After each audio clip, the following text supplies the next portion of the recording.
Guess I should thank you for that. I'm on, but it was a real close call. It went from a walk to a crawl. Had to tear down the Berlin Wall. I was panicking, but hey, I guess I survived you. And that shit was hard to do. I've had every shade of blues since I met you. I think that I'm over it, but then I see you out again, laughing with a group of friends. There he is, you're holding hands, makes me feel pathetic and a little bit erratic, so I drink till I can't stand. And you know I'm unstoppable. We got it. So powerful. We got it. Just watch and see. We got it. Here it comes. Feel the energy.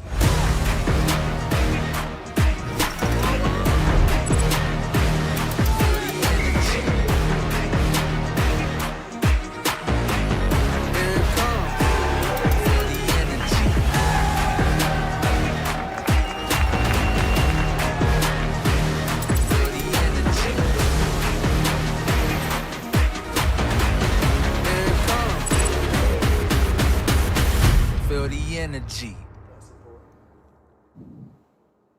Well, the first big Saturday showdown here in the 52 Super Series 2026 season. It's going to be a 3-race day, that's the plan. Breezes are offshore, we've still got some rain, some stormy cells around, some rain coming through. It's going to be a big day. Preveza have known victory, they've known big defeats or disappointments on the Bay of Palma. Preveza go afloat with a small lead. We caught up with Nacho Postigo, the wizard of Palma Bay. He's the navigator on the Preveza. Nacho, how are we this morning? Fine. Almost ready for the rain. It's been psychological help telling us, it's only rain, it's not the end of the world, come on, you can get wet. So you feel at home in cows? Yes, exactly. It reminds me of cows. How do you guys feel this morning? Very good. It's very good timing on board and everything seems to be working very nicely. And the team, it's very happy, everybody's very happy with each other, so you made a few changes in terms of crew. What's the dynamic? What's the reason for the changes? Some of the reason was some of the crew wanted to leave because they were a little bit too busy and a little bit too stressed, and while other person of the crew left because it was during the winter it was not very clear when we were going to start sailing, and even if the team was continuing at some stage, every winter is a little bit. The team gets quiet and it's difficult to get answers and clear plans, and that's what happened this winter, and so those were the reasons for the change. It was not that we were not happy with the people before or anything like that, but the new members have fit very nicely, and the dynamic is very good on board. Now then, the Bay of Palma, you're the expert, but you've had some big highs and big lows. How do you feel today? This wind from the shore is very difficult to predict. You cannot easily say, okay, for sure it's going to go to the right or for sure it's going to go to the left. So today, local knowledge is not going to help that much, and I think it's much more about a good start and good speed, upwind, a straight line. But you're still going to have to pick a side, is that the case? In a fleet of 14 boats?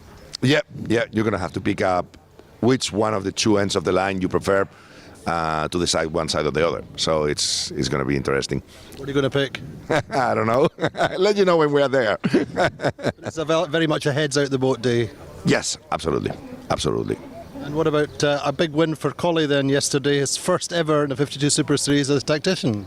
Absolutely, and he did a very good job from the very beginning. From the call of going to the pin, and he was absolutely sure to go left, so we were all very happy for him and very happy for Ergin. And tell us a little bit about Ergin. I mean, this has been up and down for him as well, isn't it? No, I think he's been very up in general because he's been seeing the team working fine, and that makes him very happy.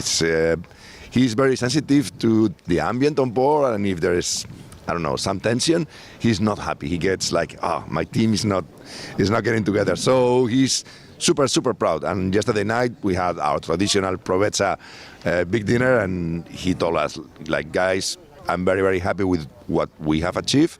If tomorrow we finish in the podium, it will be great. If we don't finish in the podium, it will be great, because I'm so proud and so happy of how we are sailing that I don't care about the end result. So Ergin's very much the team leader. He is, always, yes. What's he like as a leader then?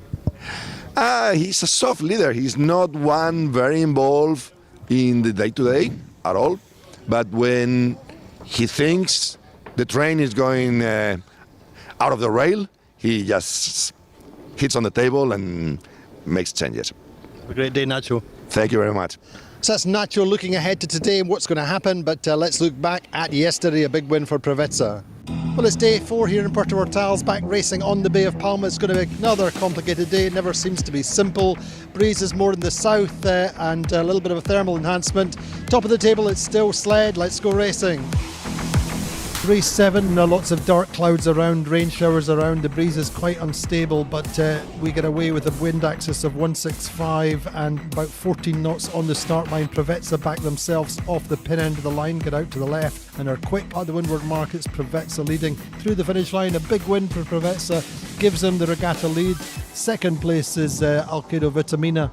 And a really close finish. No Way Back just stealing third place from Caballo Loco, but third place gives No Way Back third in the overall standings for the regatta. Second are Sled, but leading by 3 points are Provezza.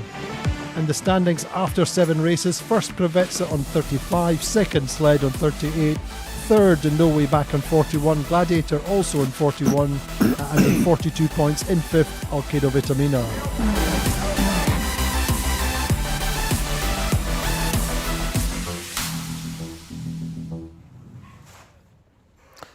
Well, there we go. That was yesterday, and just the one race. Ambitious, I think, perhaps today try and get 3 races in, but we've got the conditions. Timmy Kruger. Definitely we have. It's pretty strong out there, and it can go up to 20 knots. So it's a breeze that comes from the shore side, so it can be also very, very tricky and fickle with small shifts. In the forecast, we don't see any massive changes or any big shifts.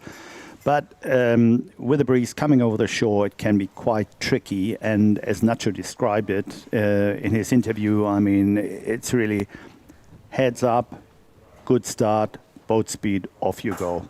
But in this fleet, you tend to have, or we're seeing you tend to have to pick a side to win races.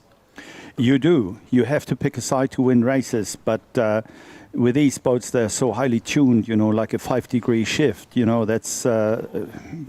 That's the range between first place and fifth place. Indeed. So what are the, if you're going to win this regatta and you're in the top 5, top 6, I mean, let's say, well, really between Crioula and Provezza, there's only 10 or 11 points, 3 races. What do you have to do to win this regatta today? You've got to be really, really, really focused and calm and collected. That's what you have to do. Yeah, indeed. Celia, how's it looking on the water? Still cloudy, but quite breezy. We're going to get a good race, I hope. Thanks, Andy. Wow, it feels like Palma Bay has decided to give us one more very exciting race day. This week we've really seen a lot of different conditions, and today it is high wind and flat water. During the preparations, the boats have been absolutely flying, looking super, super fast, and I think it's going to be a very exciting race. There is a bit of a weather system building on the left side, and it's looking quite breeze on out there at the moment. I'm very excited to see what's going to happen today. Indeed, you keep us up to date. We're looking at the how the start line's shaping up. To me, Sled in the foreground, Paprec in the foreground, looking at the left side, along with Platoon Aviation up at the other end. Gladiator, I see. Watching No Way Back in terms of the contenders third on the leaderboard just now. Sled obviously going for a slightly higher risk option to me. Yeah, they do. I mean, it's a matter of pick a side. Yes, at some stage you have to pick your side, but if you start from the pin, well, you can accelerate, you can keep your lane, hold your lane, and Platoon Aviation well forward on the line at the moment. We're only got a few seconds to go. The bow has come down. Alkedo well forward as well. All 4 boats heading for the pin, bow down. It's going to be a question of absolute precision timing. All clear, we hear. Good start then for Platoon Aviation. Really, Harmuller, Spear and the team pushing hard. Paprec in there, just squeezing up to try and get into the lee bow of Platoon Aviation. That is to the advantage of Sled, though, to me. It definitely is. I mean, Paprec is putting Platoon really hard under pressure, and they might have to take away out of that position. But interesting to see, Provezza, the race leader at this stage, they have started on the boat end side, and they are on their way now to the left side. And Celia just mentioned it. There's something forming on that right hand side. So we see what's going to happen, eh? We're going to see what's happened. Yes, they're out on port. Certainly, according to the tracker, kind of mid-fleet, 5th at the moment. Only a few minutes into this race. A conservative, or typically conservative start from bow number 1, the No Way Back. Peter Harima in his first big Super Saturday showdown in the mix. Terry Hutchison always says you have to set yourselves into position to be able to win on the last day, and they've done that so far. And they've started fairly conservatively. They've been quick through the week, though, generally, Timmy, haven't they? Yeah, really quick, and that's what they are basically basking on. That's why they they don't go so hard in the corners. They're based on the boat speed, and they try to bring that across. But they're certainly off the line then, Platoon Aviation and Alkedo Vitamina, the two of the main rivals for the podium. 5th and 6th going into this race. Alkedo on 42, Platoon Aviation on 44. They seem to be quite deep momentarily, but who's going out to the right, Timmy? Who else are we seeing there? Well, we're seeing there Trinity is going on the right, Provezza Gladiator, and Allegra and Vayu. Caballo Loco as well, so they're going to the right-hand side, and we have a split in the fleet basically, and the shifts predicted, they're not that, the way they're supposed to be. It can become even more fickle as we get up the course, closer to the shore, because we're sailing close to the airport, close to the shore in the Bay of Palma. That's where the weather mark will be. And the team that really have to bounce back hard if they're to challenge for the top spot at the end of the day is Sled after that 13th yesterday, Timmy. Yeah, that's possibly why they're pushing the risk a little bit more. Yeah, definitely. I mean, I think they are really confident with their boat speed. They're really cool about their boat speed and their general performance. But also, if you want to stay on the podium and get on the podium, you've got to push hard. You have to take some risk, but we have a 3-race day as it is planned, and we'll see how this really works out. It's still early in the race. It is early in the race, but Les Bleus, the Paprec team from France, are our early leaders on this left side, along with Sled. Provezza appear to be a little bit deep. They're investing on that right side. I think they're second or third from the right. Crioula not having the best of starts, and likewise Allegra having to take starts off the line. They just got closed out a little bit at the pin end of the line, Timmy, didn't they? Yeah, they did, and it's really, it comes down to the shifts and the puffs. It will be very, very puffy up the course, but it's solid breeze, but also 2, 3, 4 knots difference. They make a hell of a difference with these boats in terms of boat speed and also the angle they sail to the wind. It's all about changing gears and big pressure on the helmsman, really, isn't there? Yeah, definitely. And lucky for all of the drivers, it's we're sailing towards the shore, so it's rather flat water coming up the course, so it's not that bumpy ride, so to speak, and the boats can really, perform like in like in tank testing. Indeed. Anyway, they're sailing to the numbers at the moment. We're looking on board a Gladiator here with Guige Parada then on the helm. Interesting just to watch the dialogue, how Victor Diaz de Leon is conversing with Guige, and clearly it's a collaborative discussion about the what they're seeing. Guige, I think, his own strategist in a way, isn't he? He knows this race course, he knows what he's feeling, and it's much more interplay between them as in terms of strategy and tactics, isn't there? Yeah, it is, and it's also like the way you talk and the feeding back of the information, what you see. So this day today is really a day, heads up and make your judgment and try to find the right track across the course. Indeed, I really like the way that No Way Back have started, given themselves options in the middle of the course. And that's very much the hallmarks of Terry Hutchison, and of course Morgan Larson sailing as a strategist. Michele Avaldi, navigator, rejoining a bunch of guys he sailed with before and won. So huge amount of talents on board No Way Back. Nicely poised to say in the middle of the course. They're third in this race so far. And they've got a nice position there, Timmy. They've got options. Yeah, they got options, and maybe with a slight swing in the breeze, what you can also see by looking at the tracker. Sometimes the guys on the left side are ahead, and sometimes the guys on the right side are ahead. So there must be slight swings and pressure differences across the course, and therefore sometimes, if you go with good boat speed through the middle, you have better options. And if you if you reach a weather mark within the bunch of the top 5 boats, you have really a lever to get out of this race pretty good. Celia, how's it looking where you are? There's breezes up, it looks good. Yeah, it's looking very interesting. I'm on the left side of the course, and it does look like the weather front might be pushing a little bit of more breeze ahead of it. But it is super patchy, super shifty. These gusts that are coming down are really playing with the wind direction.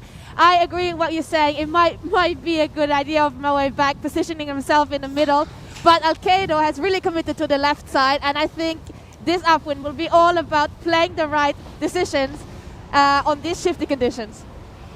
Indeed, we're just waiting to see how that plays out. For the moment, Gladiator, who are lying 4th on the Regatta standings, quite deep in the fleet for the moment. But, you know, places changing all the time. Paprec and Sled, fairly consistent in the left side.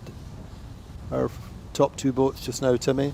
Yeah, it's just, it must be, as Celia said, you know, it's patchy, it's shifty, and the tracker is just intriguing us. It's going back and forth and back and forth, and it must be quite nerve-wracking for the tacticians to see that you have just gained and then you have just lost.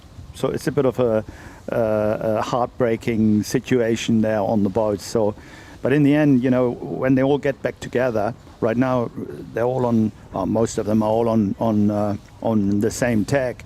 So a couple of boats, of course, have tag, but when they're all on the same tag, you know, you see the angles changing quite radical with those shifts, and yeah. Just watching then as No Way Back go across on port. Should be clear of these 2 boats. And this is looking quite good for No Way Back at the moment, Timmy, isn't it? Yeah, it does. I mean, it's... they have pace. They have pace, and that's really probably their strategy, the basic strategy, you know, just rely on your boat speed, go fast, and punch through the middle. You're probably not first at the top mark, but you're in the mix. That's right. It's always going to have Terry and Morgan's hallmark, as it were. Just rely on the boat speed, and in particular, just interesting. Just reading about Terry's strategies in general. He always knows the sweet spots of the boat, and then tries to build the boat into these positions where the sweet spot really works for them. Yeah, it looks... They've started well, though, in that race, and that's for sure Peter Herma showing his hallmarks as a racing sailor of some considerable experience. I don't think he's been fazed by the starting procedure at all. No, I mean, that comes down to really the long time experience. I mean, he'd been also racing many years in the RC44s, and that's a pretty tough class as well. That's a pretty pushy class as well. They started in the very early days, and I think won, as far as I remember, and then moved on. Anyway, Paprec going quite well by the looks of things. I think they feel like they've got something to prove in this regatta. Not really gone as they would have wanted or as they'd hoped, compared to their performances last year. I say they just they just missed out on the world title in Cascais last year by a single point. But second is their best race results so far this week, and the last 4 races for Paprec have been a 13-10, a 12 and a 12. So I think Loic Perron and the team would really love to finish with a few scores in the top 3 or top 4. Yeah, but it's also going well for Platoon, you know. They are also well positioned. They wiggled themselves out of that start, being pressured by Paprec, and now they're clear of them, and they have a nice lane and can live there and really, you know, work their boat speed. Indeed, just watching, we're seeing again to Alkedo Vitamina, who came out to the the left, didn't they, Timmy, upwind? Yeah. They're furthest out to the left now, and Yeah. that left side starting to work.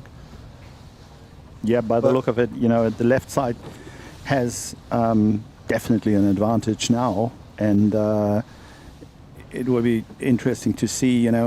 It's not that far anymore. Also for the right-hand boats to go towards the ley line, so they have to come across at some stage and basically bite the bullet. Indeed, there you see No Way Back. Crioula in 7th. I've been quite impressed by Crioula overall. 7th in the regatta standings, 7th on the water. They've been consistent. And we'll see them as a team that can get a little bit better each regatta. But a quick, well-sorted boat, the old Prevezza. We're just waiting to see really where how Prevezza are doing at the moment. They seem to be a little bit deep on that right side, Timmy, don't they?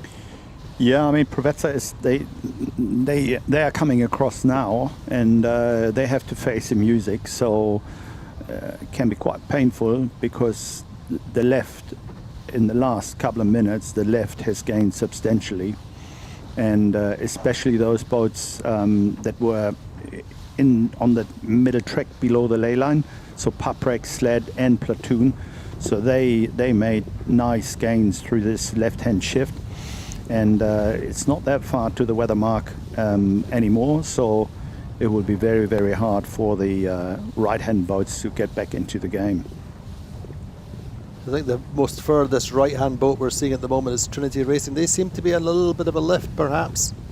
Just started to be a little bit more, maybe more bow up as they're coming upwind. Yeah, maybe they can consolidate a little bit, but still, anyways, it will be close at the top mark, and we will see some traffic jams and funny situations. I'm quite convinced. Indeed, this really is between Paprec and Sled. Going to be interesting to see how No Way Back come out of this situation. They're kind of very much the meat and the sandwiches, aren't they, at this point? They are a little bit, and there's some boats from the right hand side that are coming across now and also causing a bit of havoc, probably. But for the moment, it looks quite good for, especially for No Way Back to just find your spot. But then the leading boats, Sled and especially Paprec and Platoon, they look solid, so they will be around the mark without being intimidated by any other boat. So yeah, it will be. The left has paid on this first upwind. So indeed, Sled then coming back hard after that 13th place in the one and only race yesterday. This is what the 2021 champions need. May just be able to get inside. Paprec coming round the mark, may be able to get mark room, do you think, Timmy? Yes, probably. Maybe. I mean, yeah, well, they had some incidents together, so they There's no love lost between the two. No. It was interesting to hear Andrea Vicentini just being objective, but remember, Paprec took Sled past the mark in race number 3. Cost them 5 or 6 places, but this time Sled are round. I mean, for me, Sled are round the mark ahead. Paprec just behind, then Platoon Aviation. Yeah, and Look how Alkedo are having to duck behind No Way Back. So too Crioula. yeah, that's painful. You have made all these gains on the left-hand side, and then you don't find the spot to tack around and go around the mark. It's sometimes really, really painful because you have to give away that real estate you have just worked on so hard. So No Way Back, I think, in 5th or 6th round. Crioula nicely positioned. Good recovery from Alkedo Vitamina. Then Teasing Machine very much in the mix. Allegra just a little bit undercooked there coming into the top mark. Yeah, well then. Still not seen the regatta leaders as yet. So too Gladiator, there they both are. So this is going to really shake up the leaderboard. We'll have a wee look at it when we start to go downwind. Allegra and unfortunately our debutantes at this regatta, Trinity, feeling the pain of being in 14th place round the windward mark. On board with Platoon Aviation, they have a nice third place to work with. Alpha Plus behind, No Way Back behind. I think the key thing for them is just to focus on their own race. Just watching Jordi Calafat there, just keeping the trim, trying to keep a little bit of weight out the stern at the moment. But good for Platoon Aviation yesterday. Again, like Sled having to come back, they had a 10th yesterday. The double penalty to me. Yeah, that was that was a double penalty yesterday for Platoon. That was really a hard drop to swallow. And but as you can see, it happens one day, and then the next day you just have to focus on that regatta and on that start, and off you go. Anyway, do we know what happened with Sled yesterday? I think Sled just really got stuck into traffic. They got stuck into traffic and they got a little penalty, and they did a little tic-tac, and then after that they were home free. And I was surprised that they could exonerate their infringement there so quickly. But yes, it looks like they got that 13th, and that's really cost them, but they're bouncing back now. Yeah, absolutely. And it looks like once the boat's getting free and downwind, they have a little bit more pressure sailing down the course. So up at the top mark, it seems a bit lighter, and once you get into the downwind, it's increasing pressure by the look of it. So there we go. The projected standings. This position stayed the same through the finish line. Then Sled would lead the regatta on 39 points, 46 for Pravetsa, 46 for No Way Back, and Platoon not far behind. So the leaderboard changing slightly. Pravetsa need to make some gains, make some places, to me. Yeah, definitely. I mean, they have to work hard now, but It's shifty. There should be opportunities if they can just exactly find the right shifts, the right puffs, especially coming away from this windward shore, coming downwind and in a building breeze. Exactly, and Pravetsa is a quick boat downwind. So they are dropped to second overall, looking at Paprec at the moment. I think Sled have moved quite nicely clear for the meantime, Timmy, haven't they? Yeah, I mean, Luc Perron, he will stay at their heels for sure, but in these conditions, probably Sled is the quicker boat, and so is Platoon. They're also coming towards Paprec, so it'll be a full fight. We will see with the top three boats up the next upwind. But it's a long starboard at the moment, isn't it? It is a long starboard, and that indicates basically that the breeze is left. So it will be interesting to see what's going to happen at the bottom if it stays left. So it might be, the bottom left, the bottom right gate, basically. So looking up in the left gate, and they will just do a little hook out and probably continue on the left-hand side of the course. That will be my rough judgment. Anyway, we know that when they get their noses in front, the Sled team know how to capitalise. But they are being pushed hard just now by the French team. I mean, they know how to sail their boat really well. That's 100% sure. And Harmele Spree, he's an excellent helmsman who's in this game for so long, So, I mean, he won the Dragon Gold Cup and many other regattas, so definitely a good helmsman. So nothing wrong there. Nothing wrong there. It'd be great to see them with a solid platform to work on. I think in recent years, Platoon Aviation have always been strong finishers coming in with late challenges for the title, no matter what. The year they won, it was all on in the last regattas, and they profited then. But it'd be interesting to see what they can do if they can put even a top 4 finish on the board compared to this time last year. I think, if I'm not wrong, Platoon Aviation finished last in Saint-Tropez. Saint-Tropez was a super short, I think, a 4-race regatta. Very, very light winds. And from that perspective, the Bay of Palma really has delivered this week to me, hasn't it?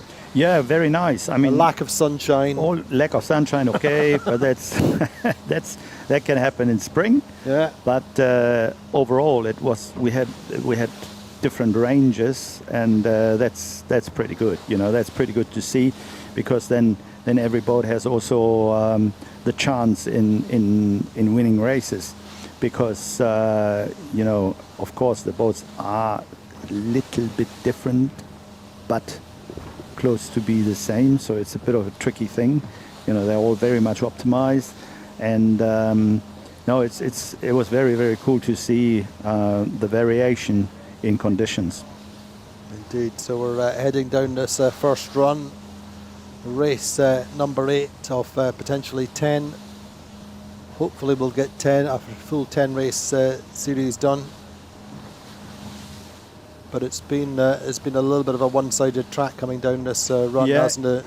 Definitely, and also sled smartly. They have soaked down lower than Paprec, so when they jibe, Paprec is not able to do that much damage to them in terms of covering them. So pretty well executed the whole operation by sled. So impressive, I think, so far. Most impressive so far has been Alkedo Vitamina, who had a little bit ropey coming off the start line, got themselves out to the left, and a big recovery from them. In the meantime, just keeping an eye on Preveza, see what they can do, whether they can pull themselves back onto the top of the regatta standings. But at the moment, they have got a bit to do in 11th, Timmy, haven't they? Yeah, I mean, they have really to pull the rabbit out of the hat, but it won't be easy, but not impossible, I'd say. Indeed, but 3 races we expect today. Do we think the breeze is going to build through the day then, do we? Well, that's what it's supposed to do. But the thing is, really, with this breeze coming over the shore, and it is a tricky breeze, but supposedly the breeze is going up. And this morning in the container, they had all the sailors hanging out there and packing their ribs with all their sails. And packing everything. Well, basically packing everything. And I saw those A4s on the list, and an A4, that's a heavy kite. And it's, as the boys say, it doesn't want to go up and it doesn't want to go in with a string drop, because it's stronger cloth, it's heavier cloth. And I think they will be all, at the moment, they're all on their A2s. This is, the weapon of choice. That's the proper kite for this. And they do have also some A2 plus for more breeze. So I hope we're not seeing the A4s coming out. Oh, I hope we are.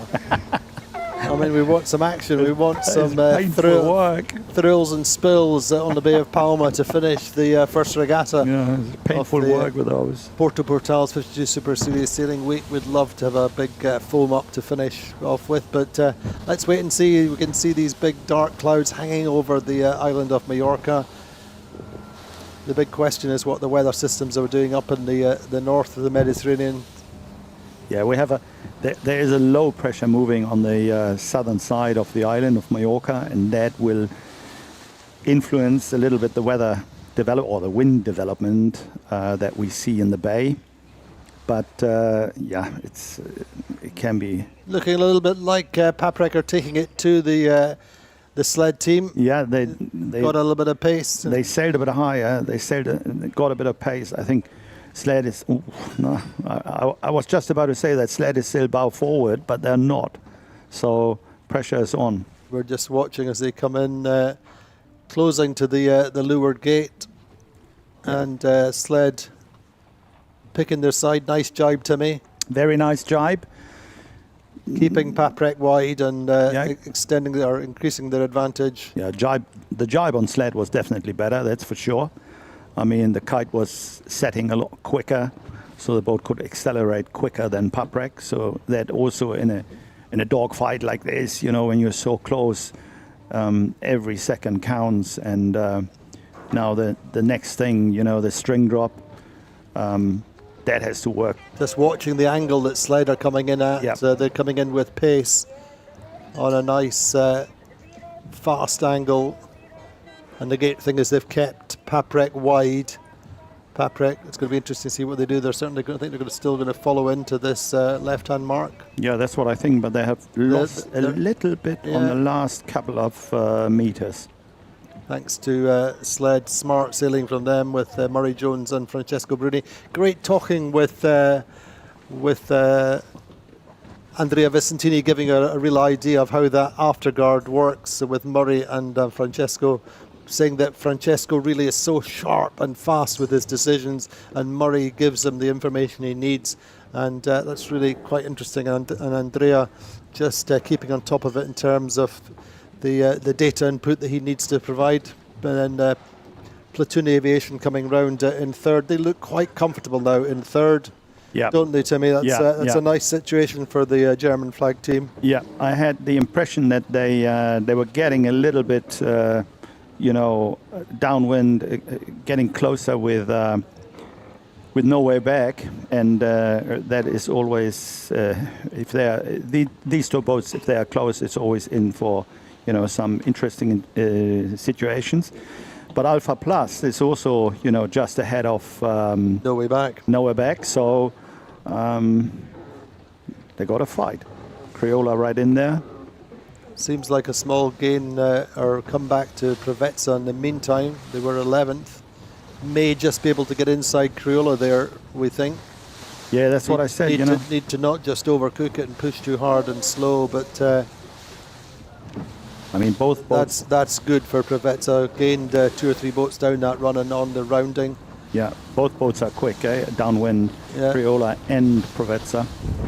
Interesting for no way back. I think they'll find the Alpha Plus tough opposition coming up this beat. Certainly Edo and Ian Moore, both ex-Quantum sailors, won't be giving anything away.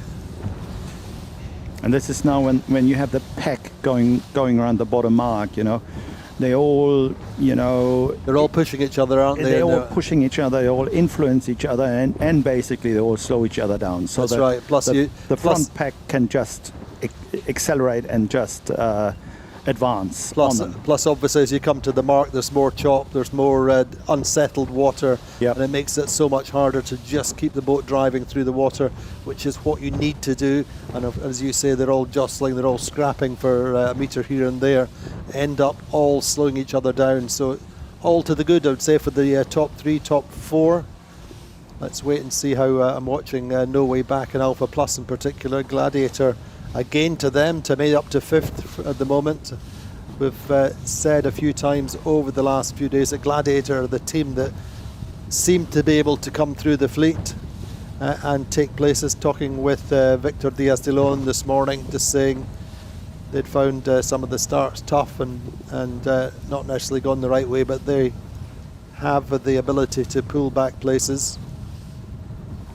But I mean, looking at Sled now, Sled are absolutely launched.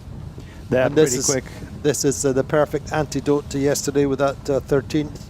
Absolutely. Come away with a race win.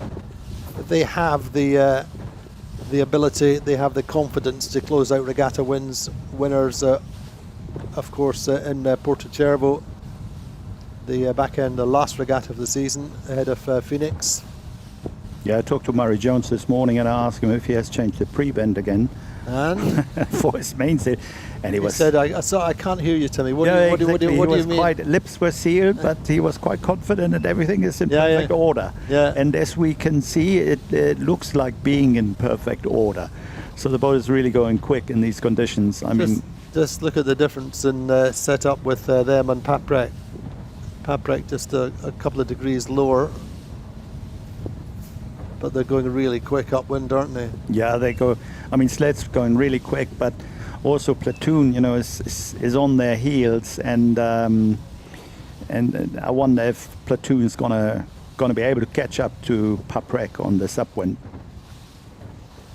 But clearly, opportunities on these shifts. We're seeing some nice little comebacks, but correspondingly, we saw Alkedo Vitamina. Whether Alkedo had a penalty or something, they seem to have dropped right back again.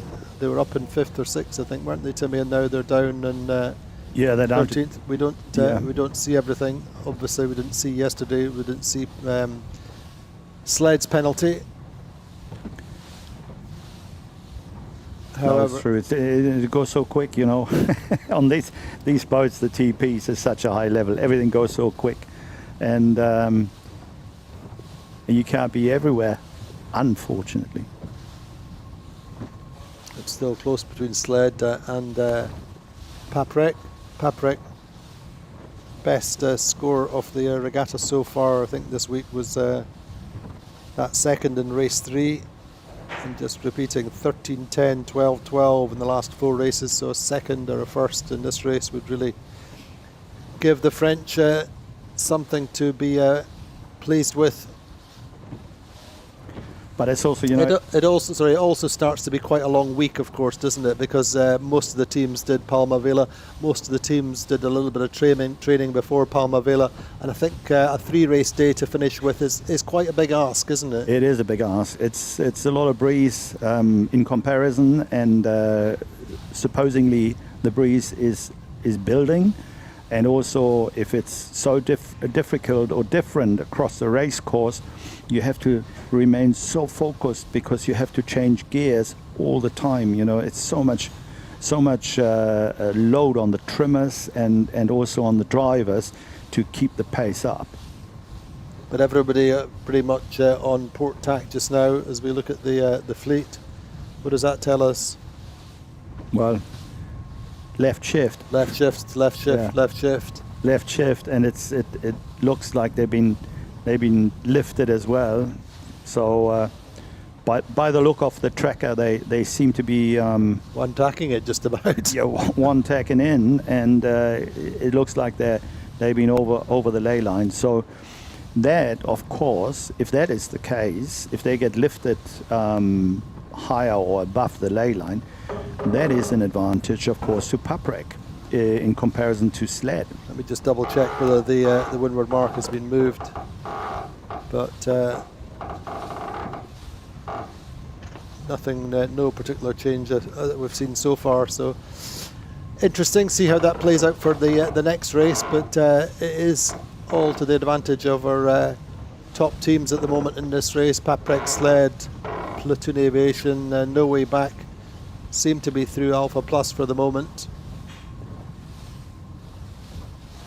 Yeah, I mean, it's all down to, you know, if you get lifted so much, or let's say too much above the ley line, and you have your toughest opponent underneath you or below you on your leeward side, and he is then on the ley line, so it's sometimes a bit painful because at some stage you have to decide that you start to go a bit quicker, but then you're closing gauge, so you give away real estate you've just worked on your height, and then you just the one boat you try to, you know, keep in chess, that's the one you have to get closer than to stay ahead of them to go around the top mark.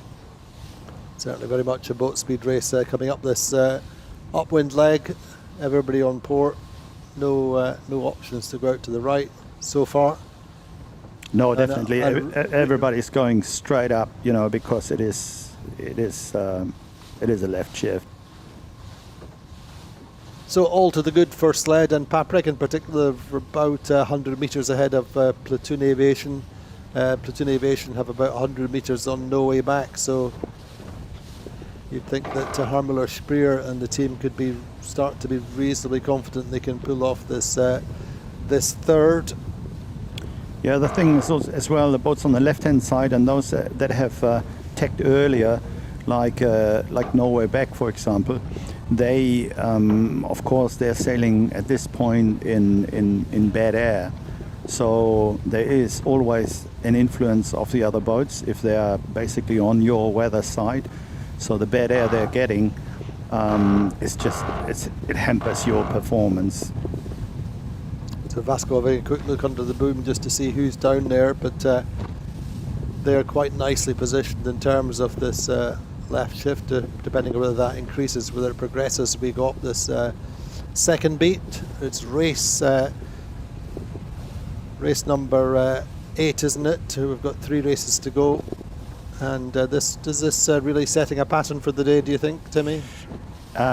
Could well be, but as I said, forecast-wise, it's supposed to increase. The breeze is supposed to increase, but it all depends on how this low pressure south of the island is moving, and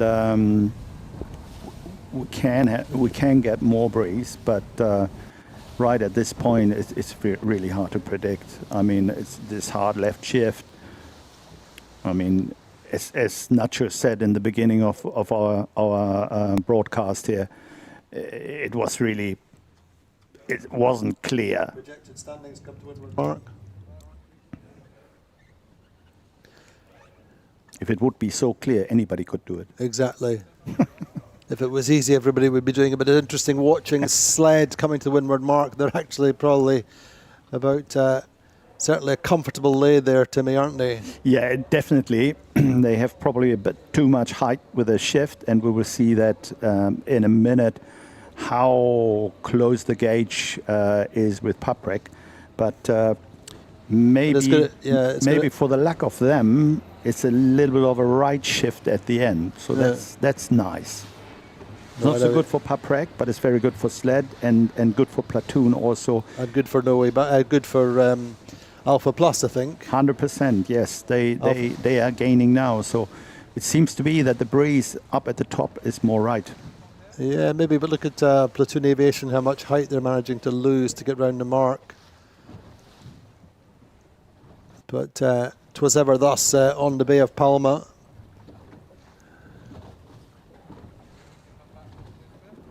So good upwind from Sled, then Paprec round. Actually, Platoon Aviation have pulled back nicely, haven't they? They could have a little dogfight, a little duel. Platoon Aviation always good at pushing to the finish line and stealing places, but they're in touch there, Timmy, aren't they? They're definitely in touch. I mean, they caught up nicely on this last, third of the beat,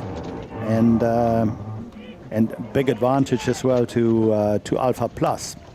They also gained a lot in comparison to Norway Back, with whom they've been together at the bottom mark. Celia, how's it looking there? We can just see the leaders, the leading 4 or 5 boats coming round, but quite shifty though coming into the top mark. Yeah, it's crazy out here now. It's just started raining. We had some big left shifts. And we actually saw from where I was standing on the left side, it looked like Sled was actually overlaying the mark, meaning they had to bear away. And I think that's how Platoon managed to gain so much distance on Paprec. It's really, really tricky. It looks like we have some more weather coming in, and it's looking quite breeze on the left side. I'm very interested to see how this weather coming in is going to affect both the downwind now and also the other races, as I think it's going to build throughout the day. Indeed, then Crioula just steering round in front of No Way Back, coming in on that shift. No Way Back losing a place, in fact, ending up with a boat between them and Alpha Plus, so not to overlook the good race that Alpha Plus are having. Coming back after the birthday of Steve Trebich yesterday, formerly the project manager, but the linchpin of the No Way Back team, reaching the grand old age of 50 yesterday. So clearly not too much celebration last night. They're on good form, looking at probably the best result of their. Well, they had a second in the middle of Regatta and opened with a fourth.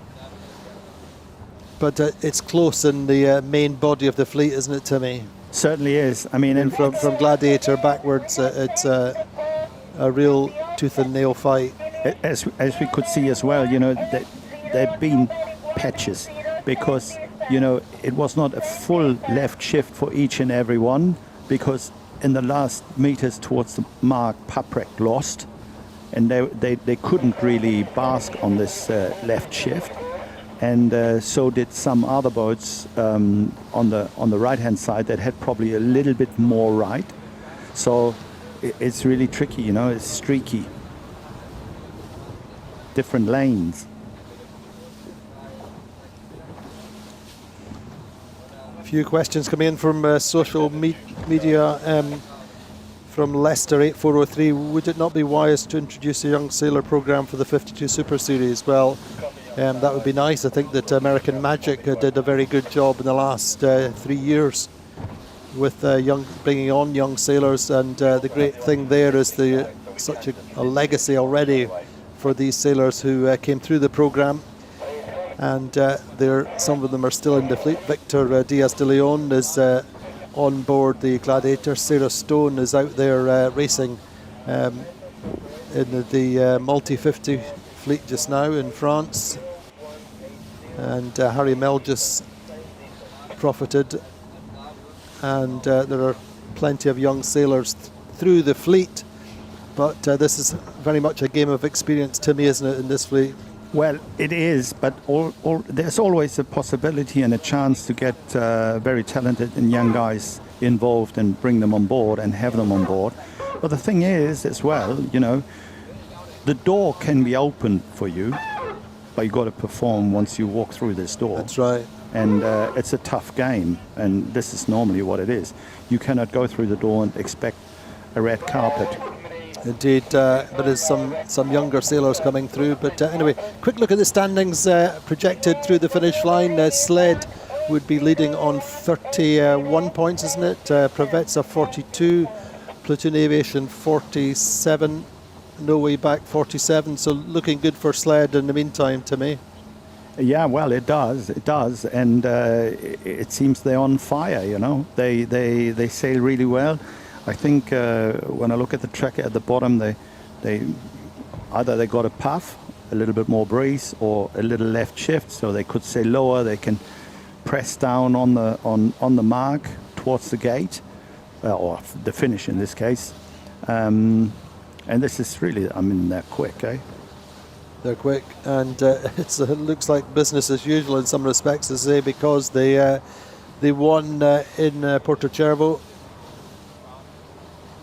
And they won the world title and the 52 Super Series in 2021 on these very same waters.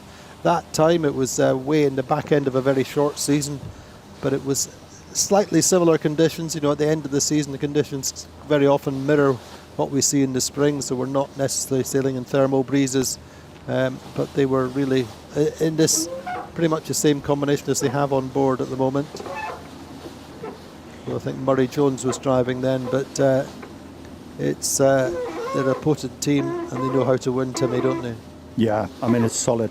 There's no doubt about it. Solid team, you know, solid people, good atmosphere, good ambience. That's how you win races. But of course, it's always. But it's interesting to see. You know, you see Paprec and Platoon. They have their staysails up.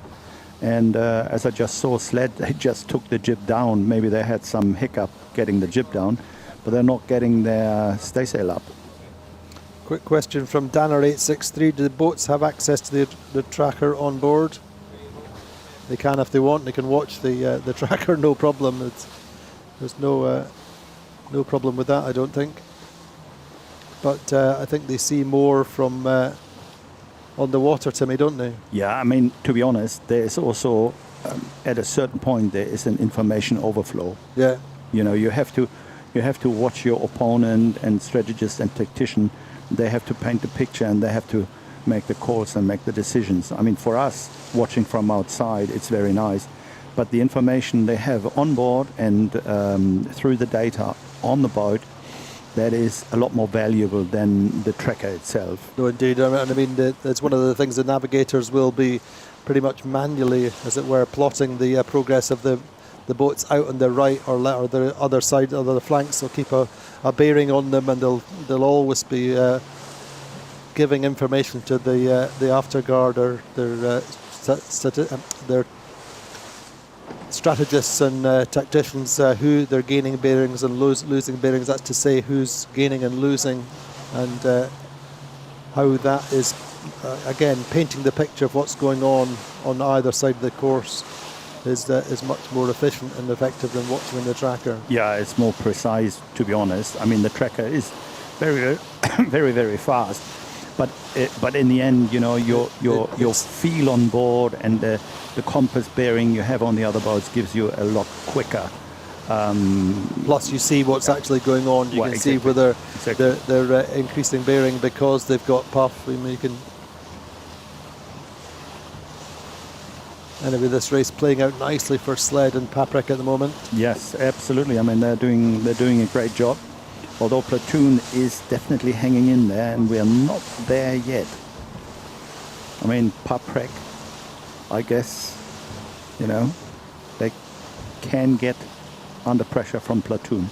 It's not over yet. It's not over yet, and thunder squalls coming through over the island will be coming out onto the race course, I'm sure. Thunder and lightning over Palma at the moment. And some heavy rain, but anything can happen. Crioula, as I said, through no way back,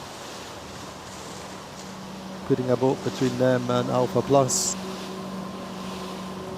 Regatta in 7th. I mean, they were also able to pull themselves a little bit out of the swamp. So Provezza then need to bounce back with a couple of top threes now, and certainly be in front of Sled if they're going to win this regatta. Platoon Aviation up to third step again, making good for that 10th yesterday. No way back, that boat between them and the podium at the moment, really adding to the challenge for Peter Herma's team. Alpha Plus, to say credit to them, they're sailing a solid race. But it's a very dynamic fleet, Timmy, isn't it? It's up and down. Yeah. It's really, I mean, it goes so quick, you know, and then like even us sitting here, we're focusing on one boat and we're having a look and say, okay, this is how they do it. What happened there, yeah? Exactly. And then Alkedo Vitamina, you know, we've seen them, I think, up in 6th or 7th at one point, and then they dropped all the way back down again. They're back up to 9th. Trinity Racing, we're down in 13th now, up to 10th. It's there's something going on all the time, but at the moment it's the white hull, the immaculate white hull, super clean, super well prepared boat, and look how much they've extended away from Paprec down this run, Timmy. Yeah, it's amazing. I mean, it's pretty good, but we've seen that yesterday with Provezza as well. Once you are clear ahead and you don't get any bit air from anyone, you just put the hammer down and you can go really, really quick. I know it was off the start line once again for Sled, wasn't it? They started towards the pin. Yep. And along with Paprec, and that's the top two. Brave call going left, do you think, Timmy? Yes, if you compare, I mean, we had like Gladiator and Provezza and Trinity Racing, we had them at the start on the right-hand side. And, well, they also have some thoughts about it while they are there. And but it was well executed of Sled, you know. They could power away, they could, you know, sail their race. Another nice jibe coming in for Sled. Indeed, coming away out of the wait up, boys.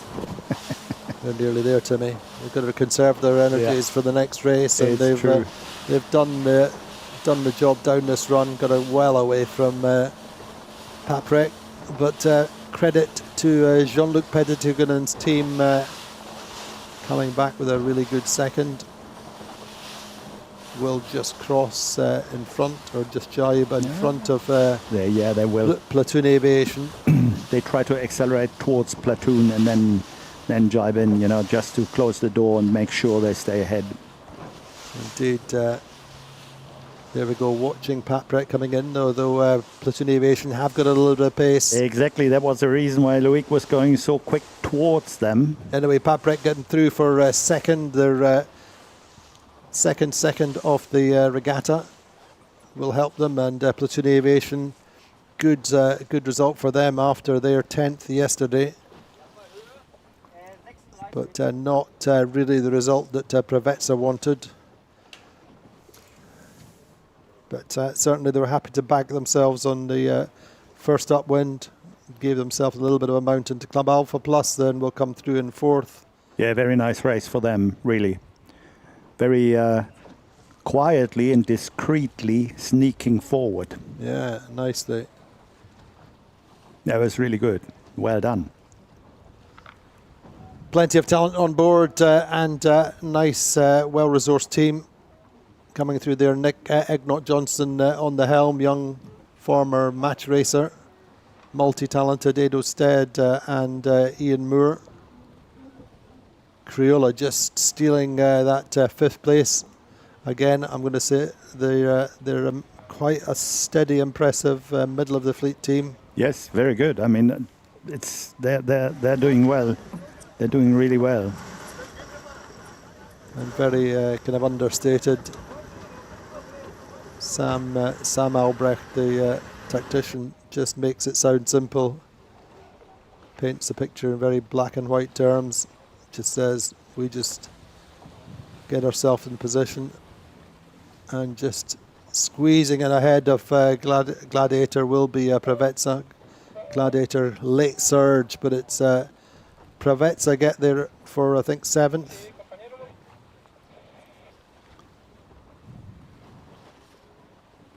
Not the result they wanted, but it could have been worse, Timmy, couldn't it? Absolutely. I mean the the first beat and coming from the right hand side looked a bit like a shocker. So, but they managed to consolidate. Sometimes you can do that because imagine they were together with Trinity on the right hand side, and they're well further back.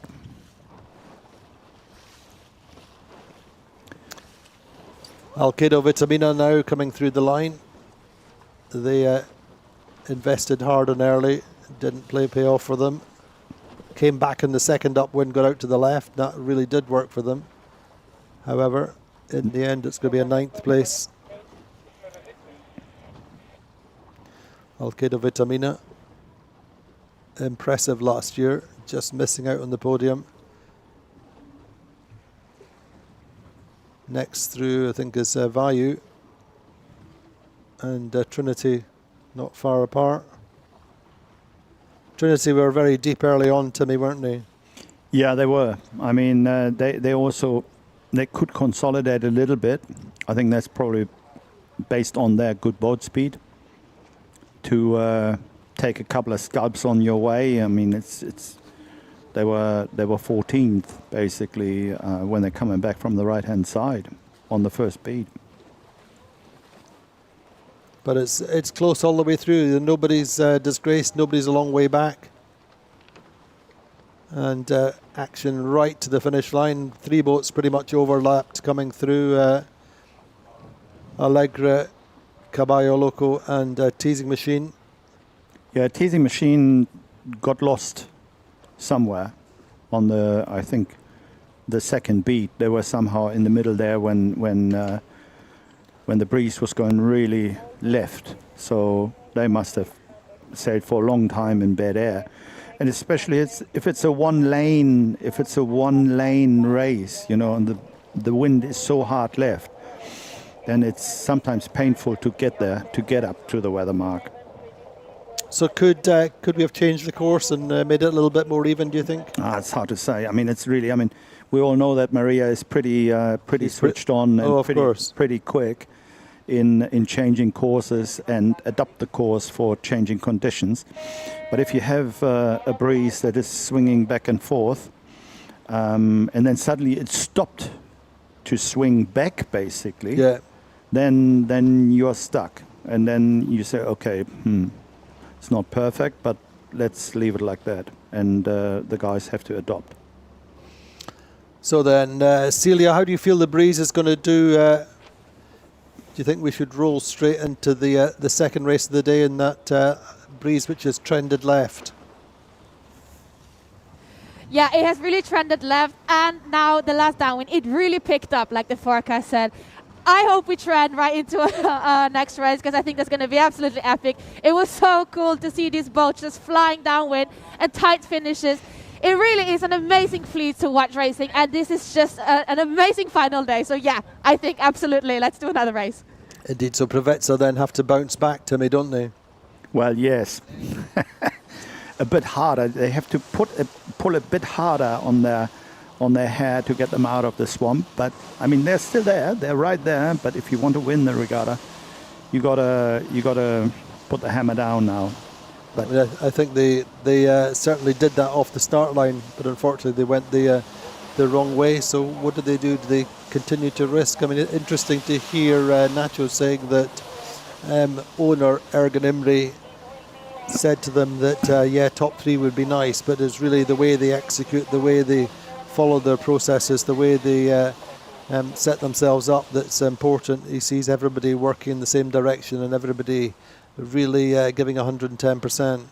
Yeah, but you can see that here. That's what the guys are doing. I mean, yeah. It's really nice and really credit to Ergen, because he's for such a long time in the business. And I just talked to him a couple of days ago, and he's just such a wonderful gentleman, really, and such an asset to the TP52 class. That yes, I mean, I'm not surprised that how Nacho described the team dynamics within Preveza. I'm not surprised. So there we go, Takashi Akura's sled leading on 39 points, 3 points clear of Preveza, overturning that 3-point lead that Preveza had going into this race. So Preveza in second, Platoon Aviation on 47 in third, No Way Back also on 47, Gladiator 2 points further back on 49 in fifth, Alkedo Vitamina with that ninth, dropping to a sixth on 51, Crioula in 51 as well, 58 for Alpha Plus, 62 for Trinity Racing in 9th, 71 for Patbrek in 10th, 74 for Vayu in 11th, Teasing Machine 81, 84 for D'Allegre, and Caballo Loco down there in 14th, but having great fun in their first regatta in the 52 Super Series. We're going to take a little bit of a break. We'll go into the second race of the day, penultimate race of the regatta, we hope, and it's sled leading. Join us again in a few minutes.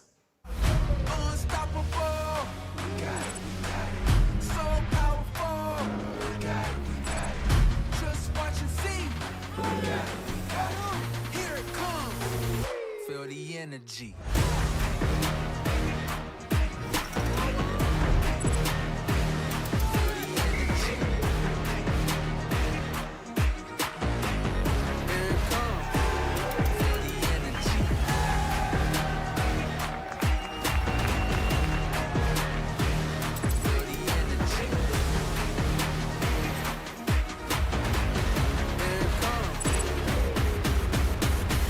Feel the energy. At Palm Beach Motor Yachts, we build for those who lead.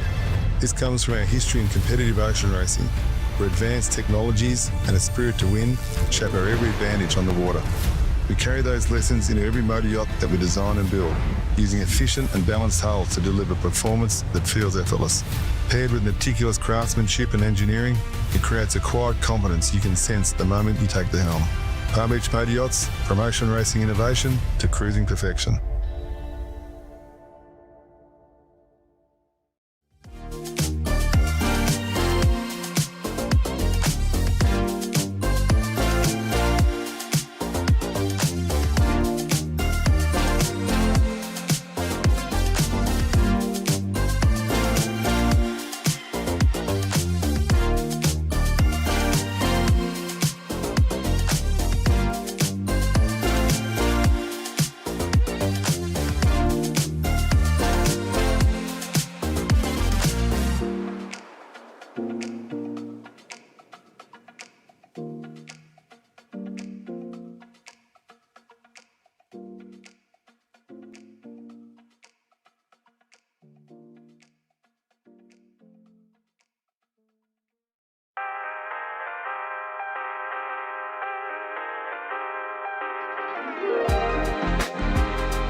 shouting. Heard you like to party, and lucky you, the party's in town. And we should take a chance to share in this romance. I promise I ain't fooling around. Girl, it's something good when we're feeling higher than the ceiling. My words, they couldn't bring me down. But there's one thing that I want to know if we can get to. Whenever you can come around. Oh baby, can you it's like we got the world in the palm of our hands. Oh baby, won't you it's whatever you fancy, it's my command. And baby, if tonight is the only time that you can hold me, well let's make plans for two. And baby, we can dance the whole night through.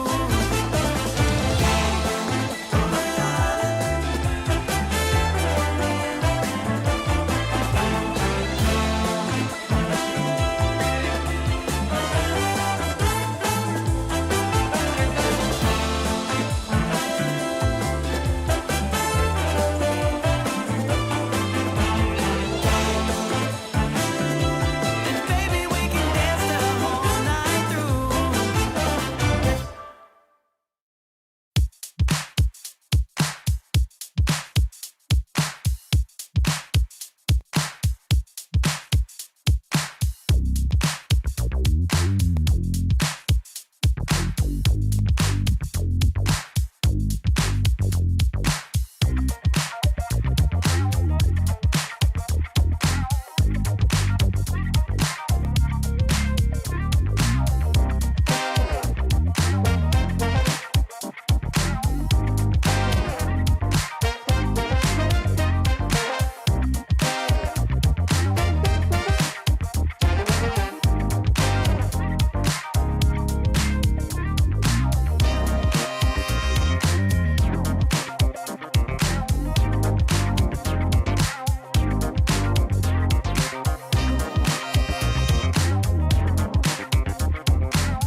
We're dancing on moonlight cosmic. All I wanna do, your loving is so hypnotic.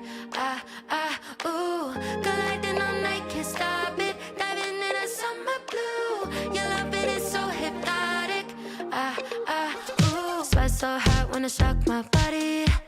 Come on, come alive. If you want a good time, you got me. Lights, camera, action, make you wanna love somebody. Drowning in these lights, fever colored high. Do you like it like that? Better heart, never beat, beat, beat so fast. Drop it up, down, back. Falling like a domino. We're dancing on moonlight cosmic. All I wanna do, your loving is so hypnotic. Ooh, colliding all night, can't stop it. Diving in a summer blue. Your loving is so hypnotic.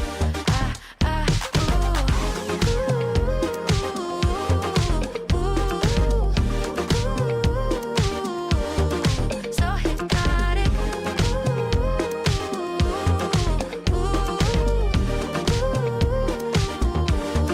So hypnotic. There's no stress, having one too many of a drink like you. If you want a good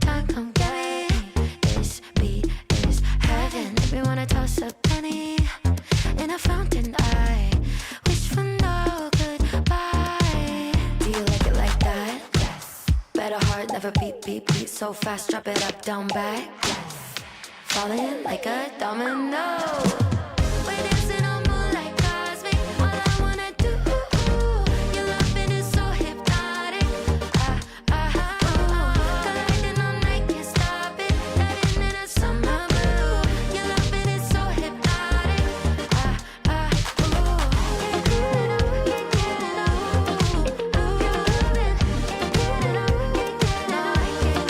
So hypnotic.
Tell me something, it might just take the pain away.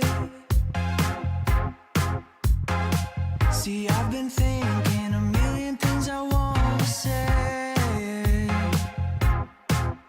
Now I'm looking in your eyes, but I'm wandering to your lips. See, I'm trying to keep it cool while I'm hovering for the kiss. 'Cause I've been needing you like old-fashioned orange slice, sweet like daiquiri with strawberry crushed ice. Know you like a margarita with the hot spice. Love the taste of paradise. No, it's never been the right time.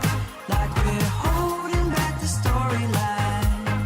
And I'm waiting at the end of the night, thinking of you. Took your number from a friend, but I never called. I never called. I never called. I started writing a DM, didn't sleep at all. Not awake that night. And every time I go out, I'm looking around to see you there. Where are you? And my heart skips beating when your perfume's in the air. 'Cause I've been needing you like old-fashioned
Here it comes. Feel the energy.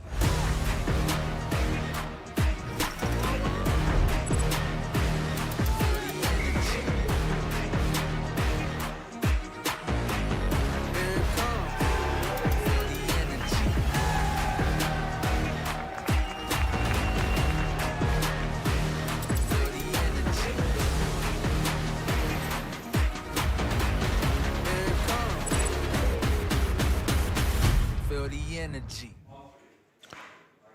Well, 1:05 local time here in Puerto Portals, adjacent to Palma on the island of Mallorca. This big Saturday showdown has swung in favour of Takashi Akura's sled, winning race number 8. Prevezza, the overnight leaders, taking a 7th and dropping to 2nd overall.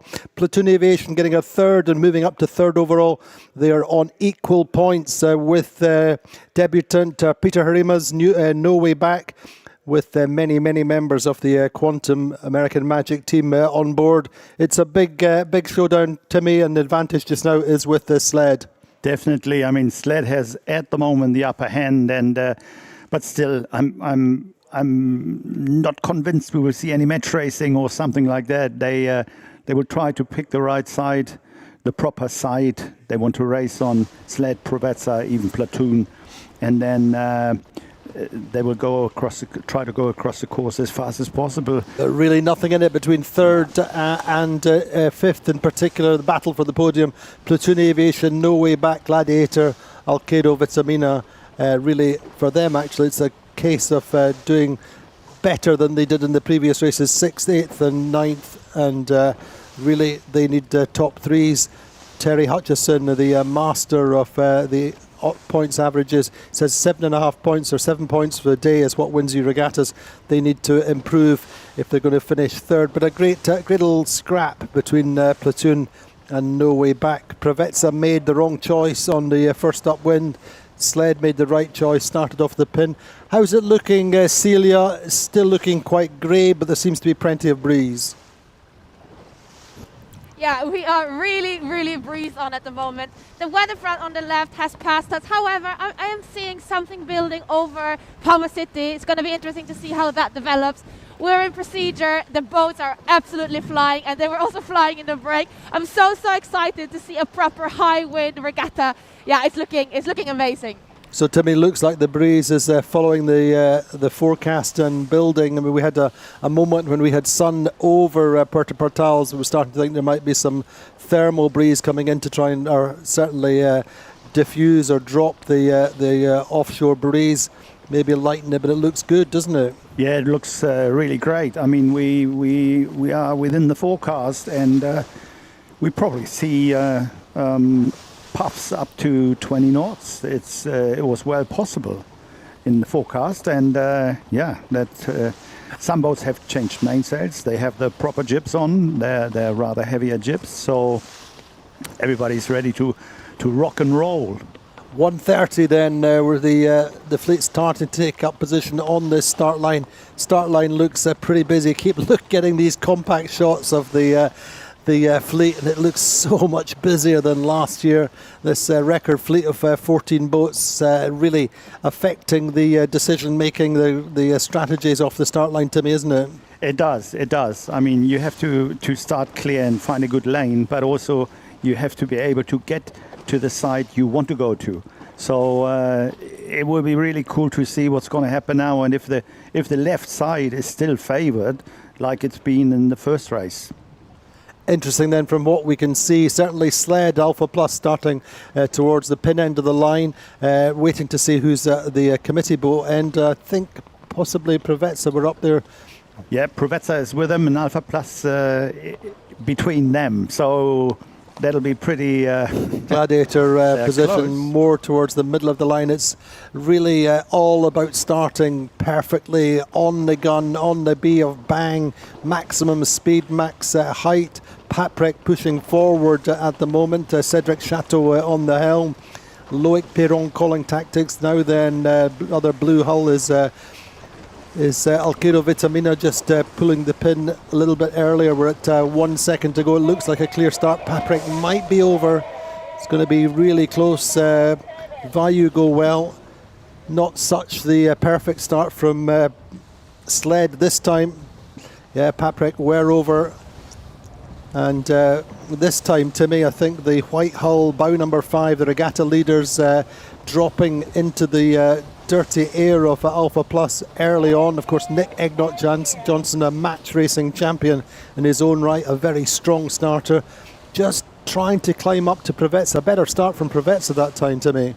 Better start from Provezza, and Sled is a little bit under pressure because they try to avoid the bad air of Alpha Plus and try to press a little bit more to sail lower and get the bow ahead of Alpha Plus. But yeah, to be honest, Provezza has had a good start, and in comparison to Sled, so we see how this works.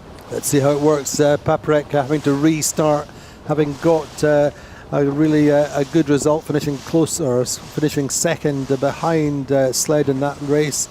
Now they have a mountain to climb. Alpha Plus best off the start line. Provezza bouncing back after their 7th or 8th, wasn't it? They were in that race, last race, coming away with a 7th. So they have given themselves opportunities in that position. They just need to be able to impose themselves on that little group there beside, particularly with the Alpha Plus just below them. But John Cutler got that boat moving really nicely, hasn't he? Yeah, the interesting thing to see is that those boats that are or were before the start of this race on the podium, it's like Sled and Provezza on the left-hand side, battling it out with Alpha Plus between them, and Platoon on the far, or not completely far, but on the far right-hand side. So this is also, I mean, of course they all have made some thoughts about it, which side will be the prevailing side, and it could be left, yes, but it could be right as well. The way it plays out, it's pretty hard to predict. It's all about how this weather system to the south of us moves the breeze around, but a good start then from Provezza. Trinity Racing out on that right side, maybe a small early gain, watching No Way Back, who are in 4th place, tied on points with Platoon Aviation.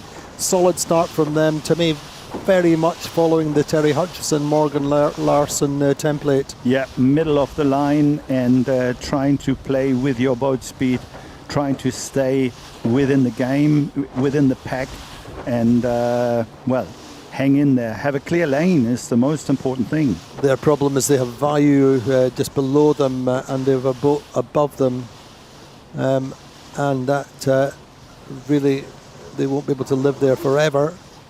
Meantime, watching as Alkedo Vitamina, another modest start from them, having to take sterns. Who's that way out on the right side, Timmy? I think it's... way out is Paprec, basically, or Crioula and Paprec.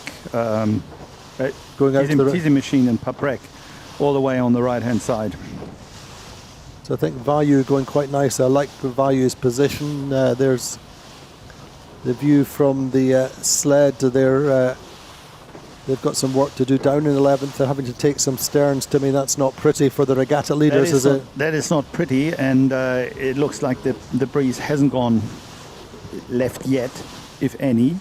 And so Sled decided to take the bullet and make their way back to the middle, but that is painful because you take a lot of sterns. You take a lot of sterns. Quite liking the position of Trinity at the moment, just working to the right. Diverging from... Allegra a little bit better after the start. Really were flat-footed on the previous start. So the pendulum swinging the way of the orange-hulled Provezza. Provezza leading this race. We're only a few minutes into the first upwind of race 9. Principal protagonist Provezza then in first. Further down the table at the moment, we're looking at Sled in 11th. No Way Back 7th, Platoon Aviation in 8th. So Platoon and No Way Back tied on points on the table and just beside each other on the race scores. but it's super close. I really like the way that Vayu started. Got themselves a nice clear lane. Now, how long did they carry on living where they are just now? Yeah, that's a big question, but they're I don't think they could tack out of there. They're kind of they pinned. cannot take out of there. They have to keep going basically, and it's really the question if the way the breeze is swinging, and if there's more breeze coming in. Supposedly there's more breeze coming in, but then we don't know if that's going to happen, because if the cloud cover opens up a little bit over the island, then it can bring big disturbance to the gradient wind. So split in the fleet between No Way Back and I think just the boat to the right. Not quite sure who that is. There's No Way Back and sled basically going across. And Alkedo is also going across. So again, after this start, pretty close, but a split in the fleet.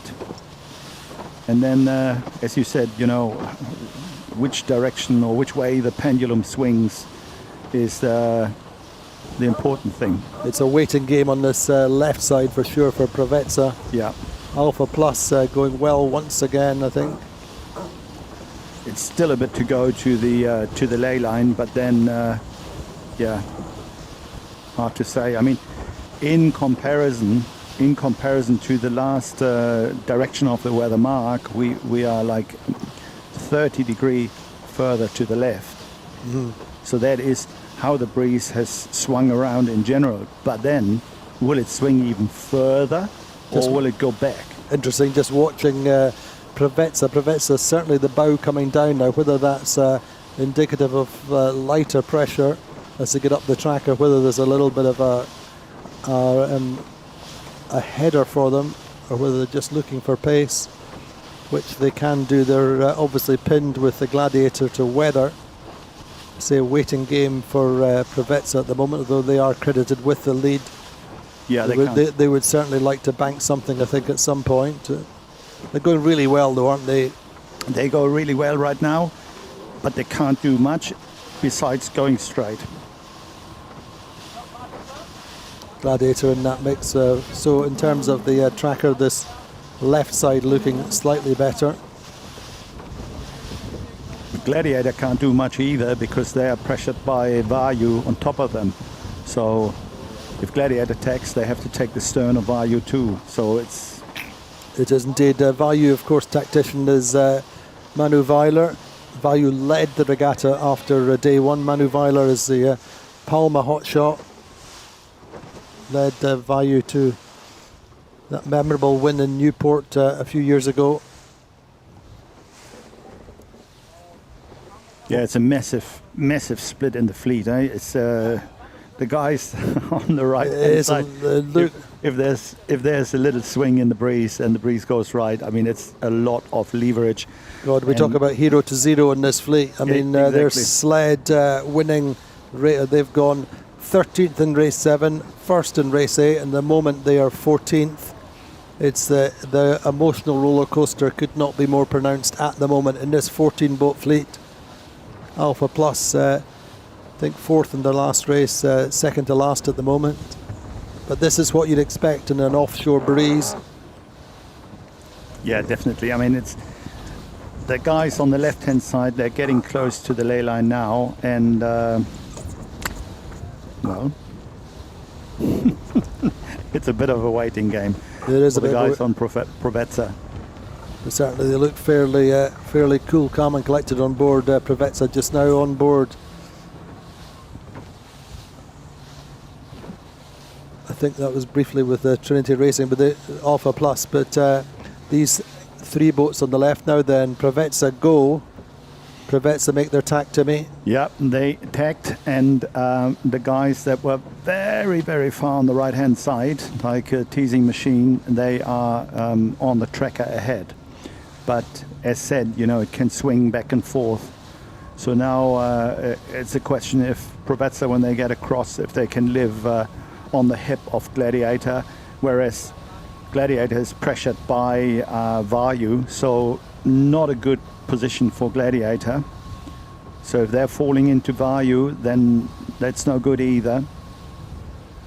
They're really in a tight spot, Gladiator, aren't they? Yeah, and those guys that have gone far to the right side, you know, like putting all the money in one hat, they are on the tracker leading right now. So the breeze has gone right at this point, and we have to see what's going to happen. We will indeed, but Teasing Machine, the French top two, Paprec, of course, over the start line, Yeah.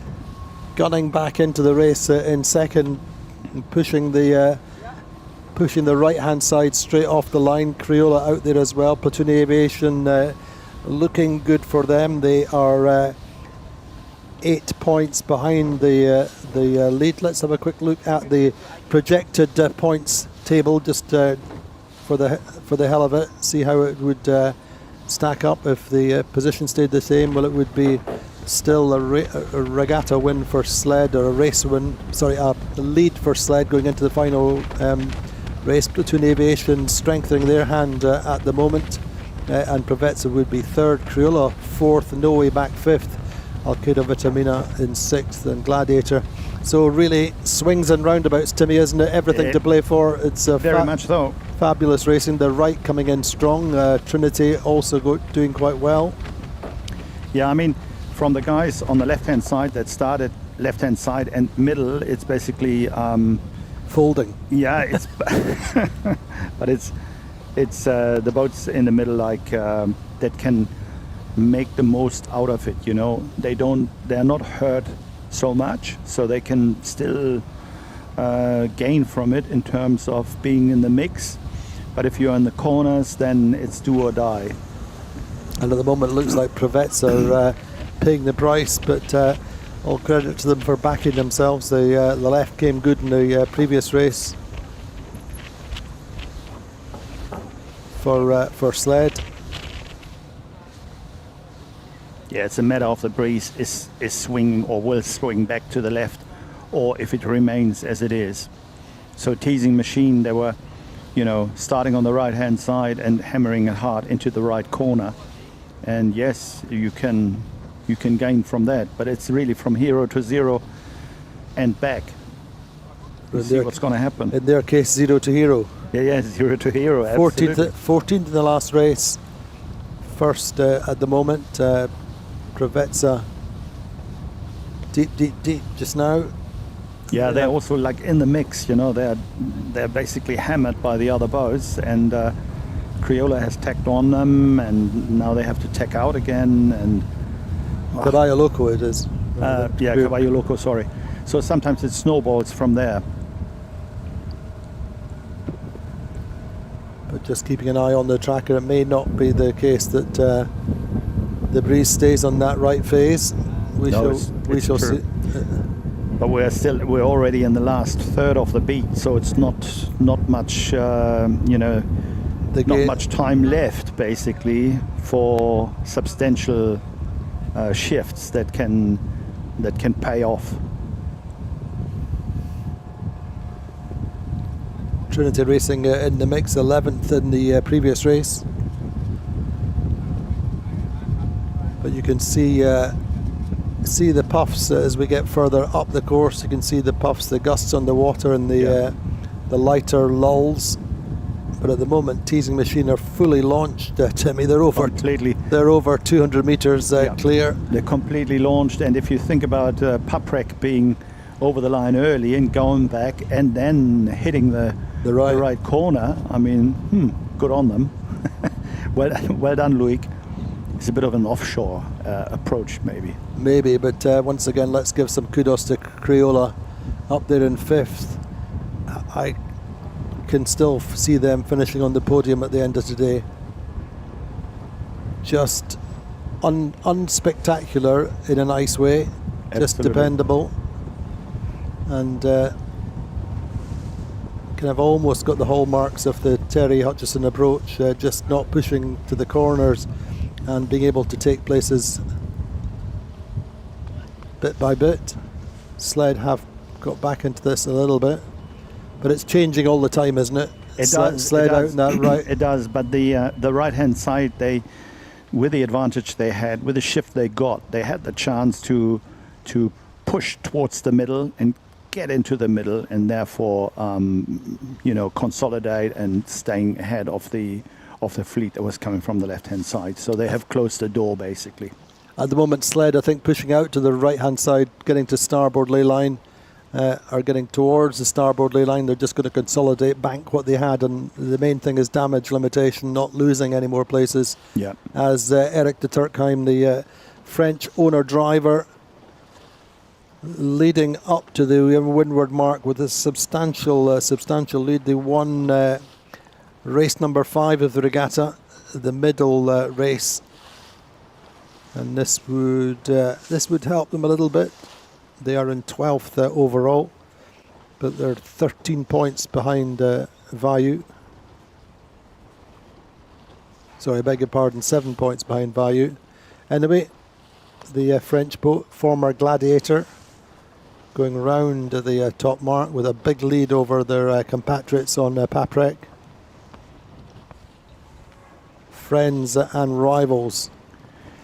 It's those 3 boats in the corner off the right-hand side that make it around the top mark as a trio.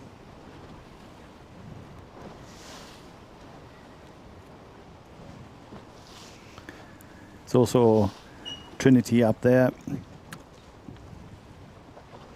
and yes, I mean they put all eggs in one basket.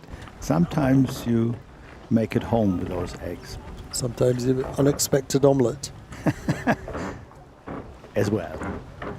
Anyway, Trinity going well, making the right choices, but this fleet seems a little bit more spread out in this race, Timmy, at the moment, Yeah, it doesn't does.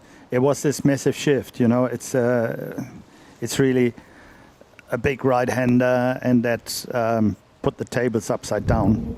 So, but that's what you get sometimes in these in different weather situations. Alkedo coming round next. Then I think Crioula. Yeah, Crioula, they have really done well. They were very close with Provezza at times, and somehow they levered themselves out of that situation. You see Crioula coming back in the background on board with Alkedo Vitamina. Yeah, and we will see jibe sets because the breeze is so hard on the right hand side. So their jibe setting teasing machine, they have jibe set as well, whereas Paprec goes on the same board, Trinity as well, and then well, as we just seen, Alkedo they jibe set. So no way back, going round 7th, Platoon Aviation in 8th. Ooh, here we have a bit of a drama on Trinity. Oh, Andy, They Trinity. broke the kite. Yeah, Trinity Trinity has seem ripped to the have kite. split their kite on this first downwind. Trinity has ripped the kite, looking so good, and then Trinity ripped their kite. What an incident! My days! What a disaster for them. They're going to struggle to get the top half of the kite down, don't they? I don't think the luff is still intact, is it, Timmy? No, probably not. But it's these leech lines, especially in the front, they're quite strong. It's a very thin dynama, and with that you can very likely pull the head down. But they have to, manual drops. That's what you not normally do on these boats. But I think the head is still attached, and they will try. They will get it down and just change the kite quickly. But obviously, this is something that many of the other teams will have experienced at some point in their careers. This is all new for the Trinity team. It's changing to another kite. Well, exactly, and takes a little bit of time generally, but it'll take a little bit longer. They still have to retrieve the halyard and get another kite on deck. But this is really costly for the Swedish team. They were doing quite well at the time. 3rd, and another big problem for them after their day 2 incident. It's all about learning, Timmy, isn't it? Well, it is, and things like that do happen, and the kite or their kite, how it broke, it could well be behind the batten of the jib, behind the. So that's the points, projected points just now. Sled would be 43.54 for Crioula now. No way back on 54, also 55 for Platoon Aviation, and 56 I think for Provezza. It's changing all the time, but Sled, on the strength of their position in this race, moving to the top, and Crioula second overall at the moment. I mean, that'd be incredible. It is changing all the time. Yeah. It's going to be no way back. Could end up on the podium, but there's really next to nothing between 2, 3 and 4. Well, absolutely. The breeze definitely is building now. We've got proper white horses. We've got a almost full planing mode. Yeah, breeze is building. Leave the jibs up. This is when the boat handling becomes the premium skill. And this is when the experience we think will start to show, and we could end up with a great foam up for the last race, Timmy. Exactly. Trinity still struggling to get a kite up. That's costing them. Yeah, and they had to jibe. So they pulled the kite down on the port side, and now they had to jibe. So they have to turn around all the gear to the other side and then try to rehoist. So it's a bit of it's no good, eh? I'd say. Not a good look. No, unfortunate, but the breeze is really up. There's a lot of breeze now. 21, 22 knots, I would think. So let's see, Teasing Machine, massive experience offshore, but this is about the tight action, getting round the corners with perfect boat handling now. Then interesting. I think they're far enough ahead at the moment, Timmy, but Paprec last year showed remarkable speed and fantastic boat handling in Cascais in particular, and maybe that will start to bear fruit just now. Yeah, I think full control, eh? It's absolutely full control, and they're blasting along there, and it's wonderful to watch. These conditions are these boats are, under these conditions, they are let loose, they're on their way. They are on their way, and top two boats in this race, both French, both former offshore racing teams, both of them done many thousands of miles together offshore, and increasingly probably a few hundred now round the tracks on the 52 Super Series. But that's quite a substantial lead for Eric de Turckheim and the boys on board Teasing Machine, rolling into their jibe, not under any pressure from anyone in particular. It comes down to the boat handling, and you have to really avoid any damage, like we've seen on Trinity. A ripped kite, that is a massive throwback. Till you have that all sorted out. I mean, of course, you can train for dramas like that. You can set up an idea for each and every one. But if a team is brand new, then sometimes a change like that takes longer. Of course, one of the things about the new teams, and particularly the new owners, they wouldn't have sailed, or I'm sure most of them have not sailed in winds of more than 20 knots. It's all a new experience. I know that No Way Back in particular, they had a training week here when we were here for Princess Sophia Regatta. They had some pretty brisk breezes, and so Peter Harima knows how to handle the boat in 24, 25 knots. They were out several afternoons training. I have to say it was warmer and with more sunshine then. Anyway, here comes Teasing Machine coming through the lowered gate. Patrick have actually pulled back a few metres, I think, there, Timmy. Yeah, I guess so. And but it's nice drop on Teasing Machine, early drop, but it's important. And now they have to bring the jib on and the mainsail on. What is hard work for the grinders. I think that's an offshore rounding, isn't it? Well, kind of. The Paprec is not such a smooth rounding, I'd say. I still see some kites sticking out of the hedge, but I think they were very much in a manual drop from what we could see. Yeah, kind of. But still, I mean, they have a good lead, but they have to get their act together now to just keep keep rolling.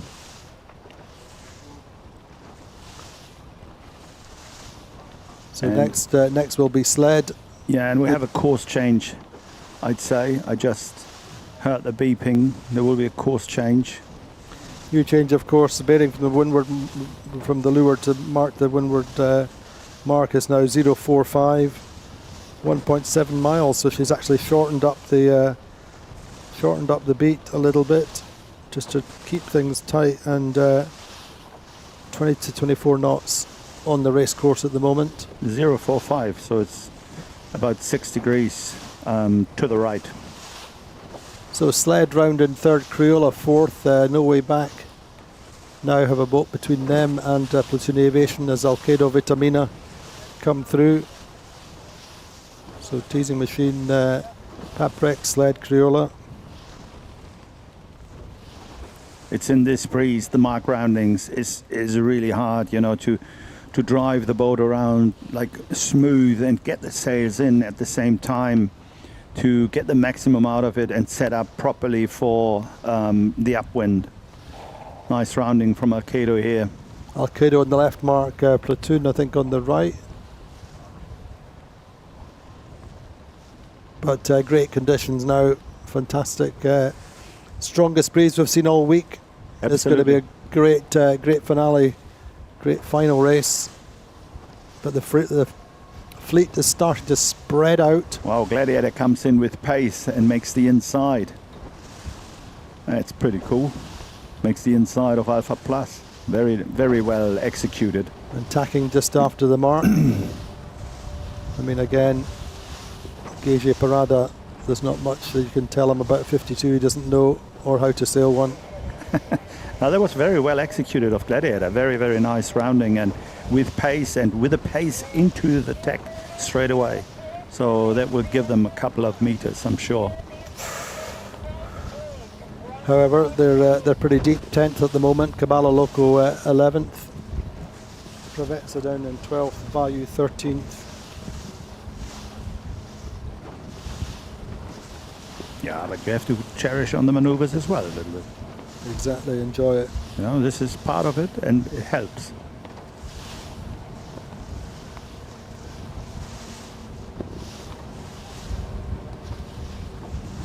So we're down to smaller jibs, I think, in some boat. I would think so, but it's. I wonder if for the last downwind the A4s come out. But it's a substantial lead for Teasing Machine. For Teasing Machine, yes.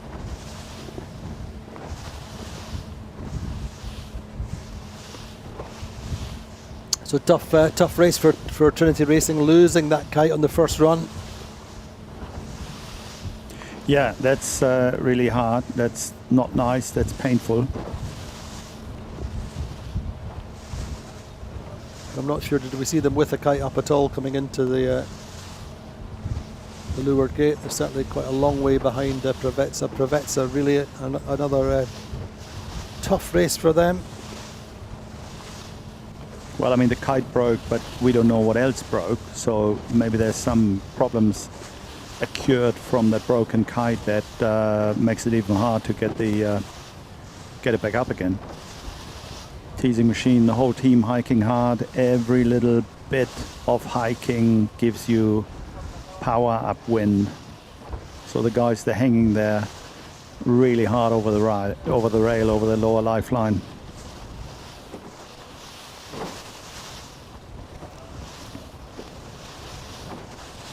So Platoon Aviation quite impressive now in fourth.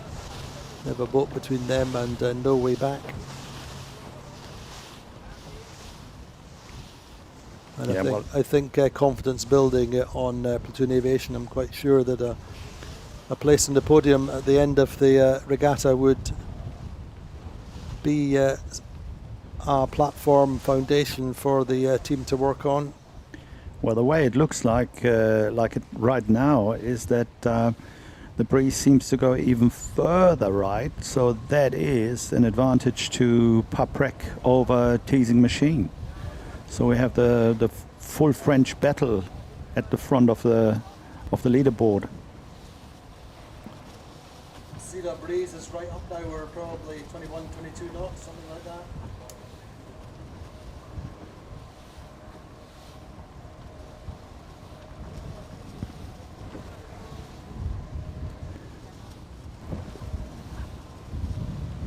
Sorry, I'm sorry, Andrea, I struggled to hear you a little bit. Yeah, the breeze is definitely on here at the moment. We had a very interesting gate rounding with Teasing Machine choosing one mark and Pep Rec choosing another mark. The first upwind, it's done a little bit down here on the left side, but it's looking like it's come back. It's a big distance separating the two leading boats, and it's going to be very interesting to see which side is going to play out to be the favorable as we run on the upwind mark. I also saw Trinity hoisting a new kite towards the end of their upwind. Shocker for them. They're a very ambitious team who is not shy to tell me this morning that they're absolutely going for the win as they learn about their boat and the sailing. I hope they're able to recover. No, it's crazy. It's wet, and it's beautiful out here. Awesome racing. Awesome racing indeed, and it's only going to get better. Sled, I think, consolidating their position at the top of the table at the moment with third place in this race. I think Platoon Aviation enhancing their challenge for a podium finish with fourth at the moment, and then it's going to be super open, no way back, challenging for a podium at their first regatta together. So there you go. That would be the points just now. Sled on 42.51 for Platoon Aviation and 51 also for No Way Back Provezza, a little bit further back on 55. But that's if positions stayed the same through the finish line. Teasing Machine enhancing their total at the moment with a big lead, although Paprec have pulled back a little bit. They have pulled back because of that little right swing, and it's looking a little bit closer between the French. It looks very close, and it looks closer. It looks interesting how they converge now and what they're going to do. What are they going to do? Well, I guess Paprec will tack underneath them, or they might cross. You never know with the French, you know. You never know with the French. But it's not the first time I've heard that sentence. Sometimes they do love each other, and sometimes they don't love each other so much. But it looks like Teasing Machine is checking underneath them. Bringing on a match race. Yes, hit them hard. But there we go. Was not really. Where they go. I think Pat Prec coming out of that slightly better in the end. Yes, absolutely. Again, it's pro driver against owner driver. Well, when Cedric Chateau steering the Paprec, as I said so many times last year, very much an underappreciated force, an ex-match racing coach back in Le Havre, and also winner of last year's Transat Café L'Or in 2 up with Guillaume Peruel. Fantastic offshore racer and really, really strong inshore as well. And it's nothing in it between the two of them just now. No, absolutely not. And Teasing Machine has come back. And those two tacks, the one underneath Paprec was painful. Now they have come back, and it's been really. It will be really close at the top mark with the two boats, unless the breeze is doing some other funky stuff. But if there is a little bit of a righty happening, Paprec will put them under pressure. I mean, they were bow to bow in the last encounter, so, well. But it's widespread, the fleet. I think they're pretty far off each other, but these two guys in front, they will haggle it out. It will be an interesting downwind, we see. It'll be fun, but things looking good for Sled generally, Timmy, aren't they? Yeah, for Sled it looks really good in the overall rankings. I mean, they just sail solid in there, and they just have to bring it home. I mean, being in third place, and that will give them a big jump on the leaderboard overall. Definitely. But Platoon Aviation and No Way Back, just a point between them.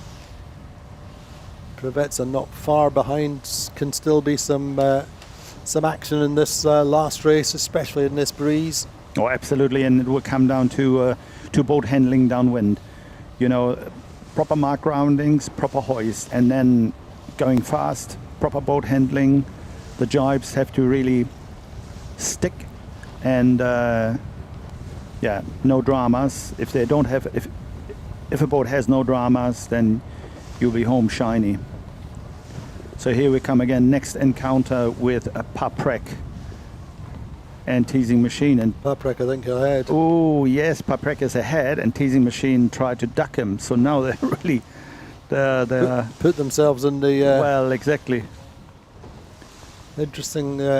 Put himself in not such a favourable situation. Maybe there's a communication thing there, but Paprec now taking the advantage. Boat's behind, not too far behind as well. No. We can see Sled in the picture.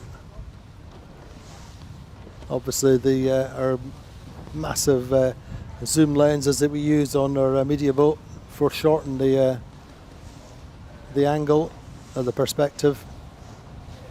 But that's not a good look for Teasing Machine. You know, they had such a big lead. Yeah, they had such a big lead, and now they are stuck underneath Paprec. However, a boost to both teams to be in the top two. The both will be quite, or certainly in terms of hopes and expectations, they'll be behind targets when they go home tonight. Oh, definitely. But feeling better with some couple of good results, both of them. Hopes for Puerto Cervo and the World Championship, Rolex TV2 World Championship in a month's time in Puerto Cervo. Well, under these conditions, it's proper offshore racing. The French are good at it. Indeed. They haggle it out.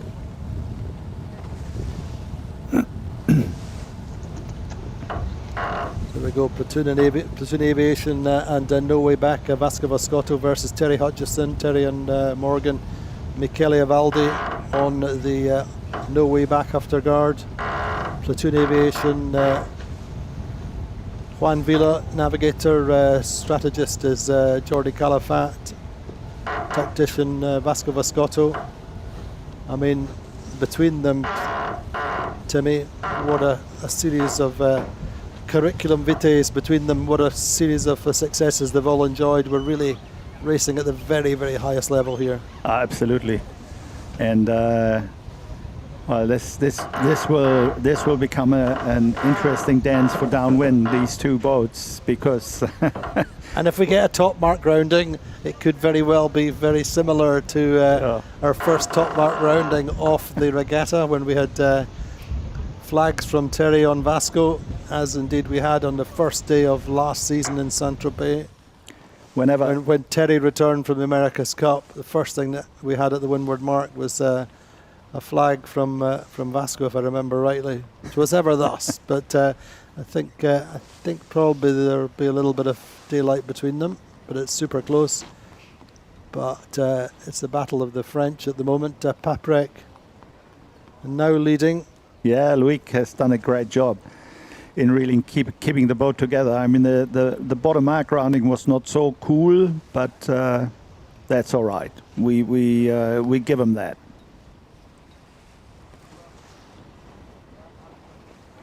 But Paprec has yet 2 second places this regatta so far, not won a race yet.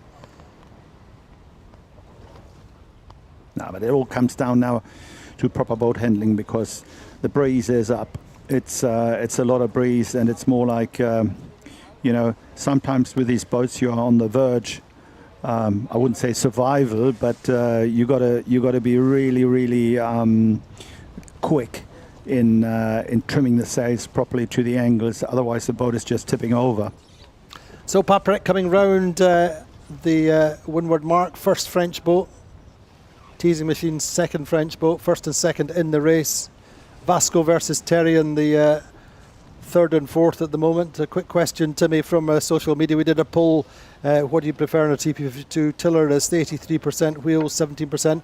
Why do some boats have wheels? Why do most of them have tillers? Well, there's one advantage with the wheel, that you can go to leeward and have a better view in the starts. That's the advantage of the wheel, but it's a matter of personal preference. A lot of people have more feel in the tiller. But also a lot of our owners, like Eric de Turkheim here, more used to the wheel racing offshore, and Tony Langley very definitely likes the wheel. I think Andy Soriano is, I can't remember now, but it's a personal preference. Yeah. Most of them will say that you have more feel through the tiller, more direct feel anyway. Sled coming round the top mark in third, ahead of No Way Back. No Way Back round the mark, and probably Platoon slightly inside, so we have to watch what's going to happen there. That will be interesting. Come on, let's have your bets for the finish line for between No Way Back and Platoon Aviation. Timmy, let's put €10 on it. Who do you want? Right now, I would like to be in Platoon. Okay. And I'll be to leeward already, and I will just soak down and just try to get inside. Okay. I try to get inside him. But great racing. You know, here we are on board with the new big grinders, the Irish pair at the back of the boat. New powerhouses, great sailors in their own right. And there's big Gerd Habermüller, the former Olympic bobsleigh racer from Austria. Powerhouse grinder, he's taken up the aft pedestal. Kite set were fully launched. Paprec first, Teasing Machine third, the Regatta leaders Sled in third. No Way Back versus Platoon Aviation. I seem to have ended up with my money on No Way Back by default. No, he couldn't stay there apparently. But it's really had to come up. He had to come up and accelerate. But still, I mean, this is flying. This is flying. There's a lot of breeze out there, right now, and the boats are taking off. Indeed, No Way Back just coming up a little bit to try and get directly ahead of Platoon Aviation. Teasing Machine leading just now. Now then, it looks like Platoon Aviation have jibed, Timmy. Yeah, they're jibed out because they want to attack. That's what they want to do. A little bit of shouting and just getting settled down. It's probably... But that's hard work on the grinders there, isn't it? It's hard work on the grinders. And just it's watching also Big Gerdy there getting his heart rate through the roof. Yeah, well, he's fully fit. He's really fit. He's fit and strong and happy and... Not about happy. No, probably not now, but he's a very enjoyable character. No, really nice guy. He is. He's salted there, says Gerd, the grinder. The two new grinders on the Platoon Aviation are Oisin McClelland and Grattan Roberts, both from Ireland, bringing a little bit of youth and power on board Platoon Aviation, learning from the master there. Exactly. No, but I mean, Platoon has jibed out, and they try to basically separate from No Way Back, because that is your chance, because if you just follow them. But also there's a chance in losing another boat, maybe Alpha Plus, because they're close in the mix as well. Indeed, Alpha Plus going well. No shortage of experience or power on board Alpha Plus. Now then, Paprec fully launched, leading the race. Yeah, that's very nice to watch. This is TP racing. This is TP racing, but what's also great is I love Cedric Chateau in the helm. He could take that boat across the Atlantic on his own probably, and it's precision helming. Yeah, you can see the whole crew bunched up in the back, wait aft, get the bow out, keep the boat flying. So there's this fascinating battle behind between No Way Back and Platoon Aviation. Battle for second at the moment. The breeze is at 25 knots, I think, at the moment. Celia, is that right? Looks quite fresh now. Yeah, it's fresh and it's absolutely epic. I think more than 20 knots per preg. We're right next to them. They're absolutely flying, leading comfortably. Also, Teasing machine looks very comfortable. What an amazing, what an spectacular last day we're seeing. And I think if we have another race, it's going to be even more epic. No, oh, here we go. I've just heard from Maria Torrijo on her chat that this will be the last race of the event. There will be no third race today, so this could be Sled heading for victory, Paprec heading for the race victory ahead of a Teasing machine. Sled on course then, we would say, to win the Puerto Portals 52 Super Series Sailing Week. Winners in Porto Cervo last autumn. Really not they've been quick. They've had one or two minor aberrations, but they have been the most consistent team so far in showing their true colours in these 25 knot wins. Paprec will almost certainly win this race, and then let's have a quick look at the points table as we come down this epic final run. It's more like racing to the fastnet there, just looking at Paprec. Platoon Aviation would get second overall. No Way Back would get third, but it's absolutely just a point in it between Platoon Aviation and No Way Back. Platoon Aviation should come through the line ahead of No Way Back. There's only a few metres in it at the moment. Less than 50 metres between Platoon Aviation and No Way Back, but Platoon Aviation, if they come through the line ahead, should get second overall. No Way Back would get third overall. Preveza, the overnight leaders, looking like they will end up with a fourth place, which would be quite disappointing, but great. We're almost on board with the Spirit of Malouin, the French boat. Yeah, the line is there, the line is closed. Loic Perron there, Awesome standing shot. at the back, just like he was waiting for a bus. He's just super relaxed. He is so relaxed. He is really waiting for a bus. I wouldn't be surprised if. Well done then, Yeah, the well French done. team. What a way Great to race. finish the regatta. Then Les Bleus, Paprec Allez les Bleus, well done. getting first place. They got through Teasing Machine at that top mark, and it's going to be Teasing Machine actually in the end, Timmy, quite a long way back, but the French take 1 and 2 on this final race, final day here in Puerto Portals on the Bay of Palma.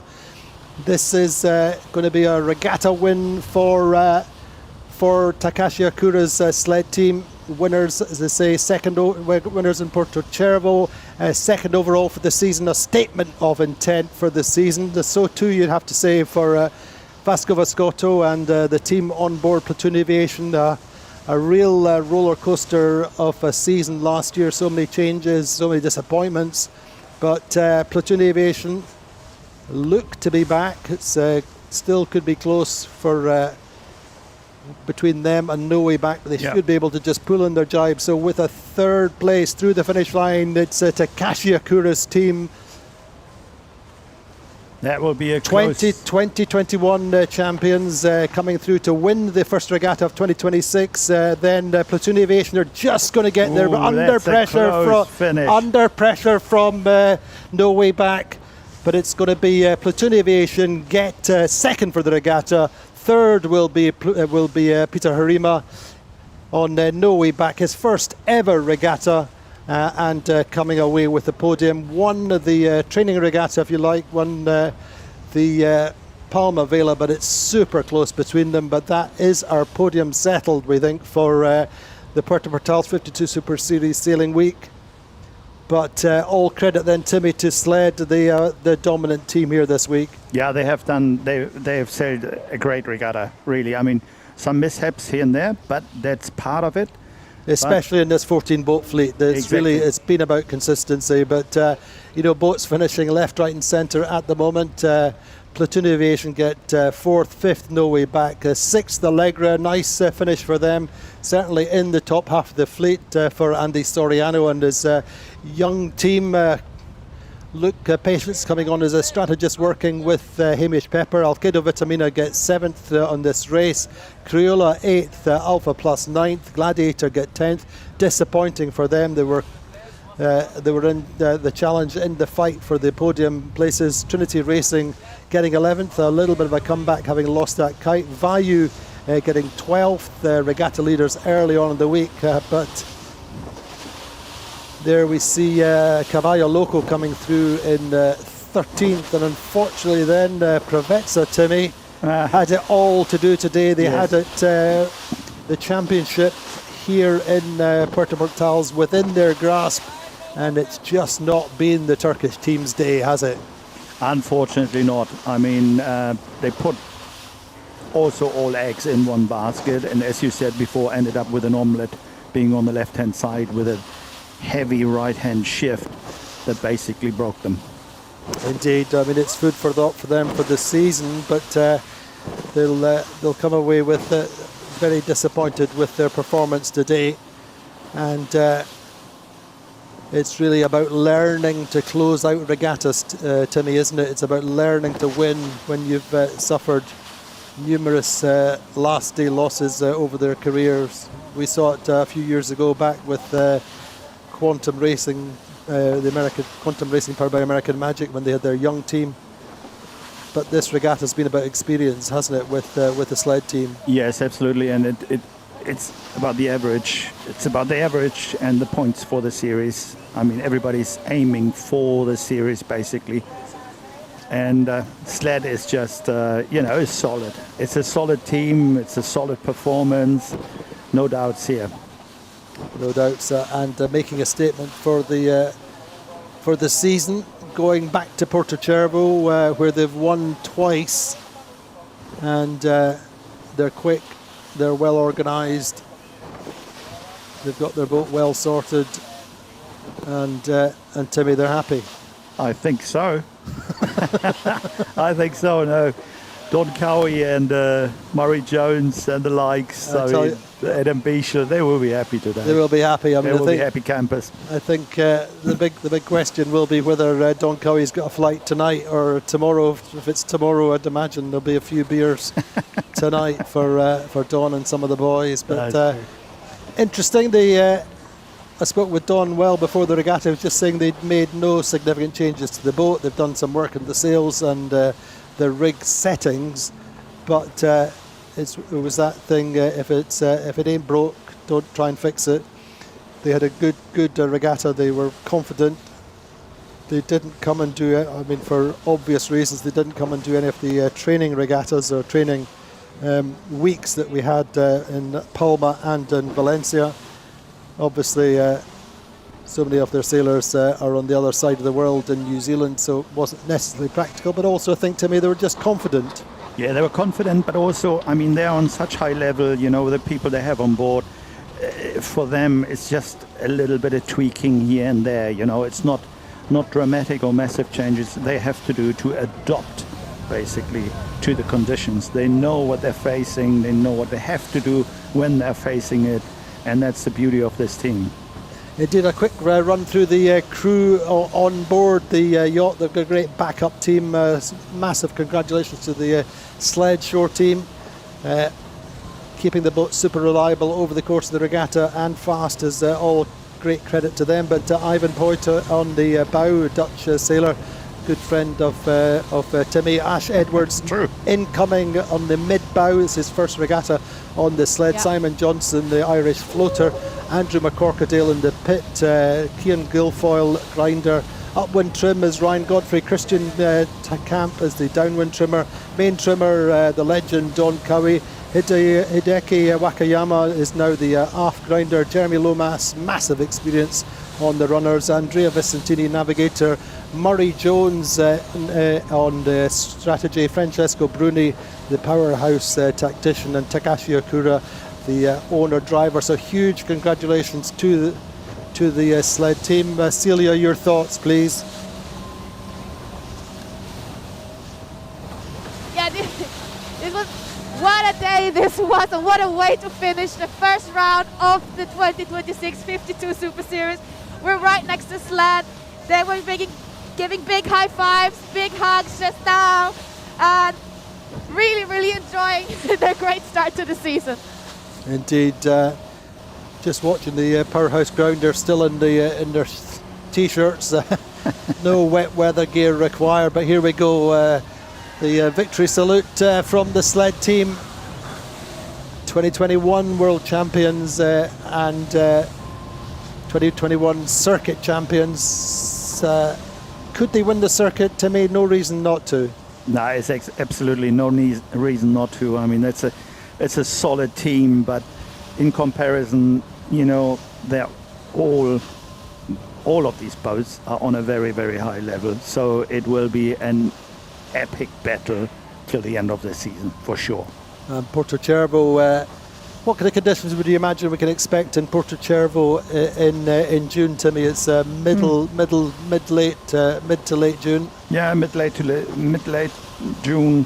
You get everything still going Well, on. exactly. It's just similar to here. You know, we're always talking about Palma conditions, and then we start talking about Porto Cervo conditions. And Porto Cervo conditions, it's sometimes no breeze at all, or Mistral with 45 knots. So, and then of course there's no racing going on, but it can be quite nice conditions. You know, like in the 10-15 knot range, perfect for the TPs. Interesting as well. I think one of the things is we quite often get the World Championships later in the season when teams who are perhaps not challenging for the podium, perhaps a little bit underperforming, they come and they gun for the World Championship. They push the risk a little bit more. Now this time it's the second regatta of the season. You maybe see some teams not prepared to risk as much for the World Championship. Well, I mean, it's always, you know, if Everybody loves to win a World Championship. well, exactly. If you have a regatta that has a tag that says World Championship, you're going to go for it. You know, it's of course part of the season, it's part of the series, but just the World Championship tag that triggers each and every one. Indeed. A few words about this afterguard in particular. Obviously, it's now gone back a good few years. Murray Jones and Adam Bischel, Andrea Vicentini, a very, very particular dynamic in terms of culture and approaches. And I think they've all learned from each other. In particular, you know, Keko is the fiery Latino Italian with loads of passion. Interestingly enough, I think Andrea Vicentini is much more Anglo-Saxon than Italian. It is true. As a navigator. Yeah, that is true. And then you have Murray Jones, who has just got the greatest eyes for the breeze, the greatest sense for strategy. It's a very potent afterguard, isn't it? Yeah, it is. It's an interesting mix, I must admit, and I fully agree with Andrea Vicentini because I raced with him on Topaz on the big J class, and you know, he's also a very meticulous navigator. Absolutely. Very like a geek, you know, an IT geek as well, who writes his own programs for this. Because a couple of days ago I was talking to him, what are you using and what kind of software and blah, blah, blah and all that. And he said, no, I write my own programs. I said, yeah, good. I haven't expected anything else, basically, from you, Andrea. Yeah. And this is really, I mean, it's a solid team. And also on the bow, I mean, Ivan Puerto, who also raced with us on Topaz, he's so solid, you know. There's no fluff. No fluff, no problems, and he's executing a perfect job. So he's also a very, very keen racer, you know, very dedicated to what he does. So it's a wonderful mix, and it's also culturally, it's also a wonderful mix. You know, it's interesting.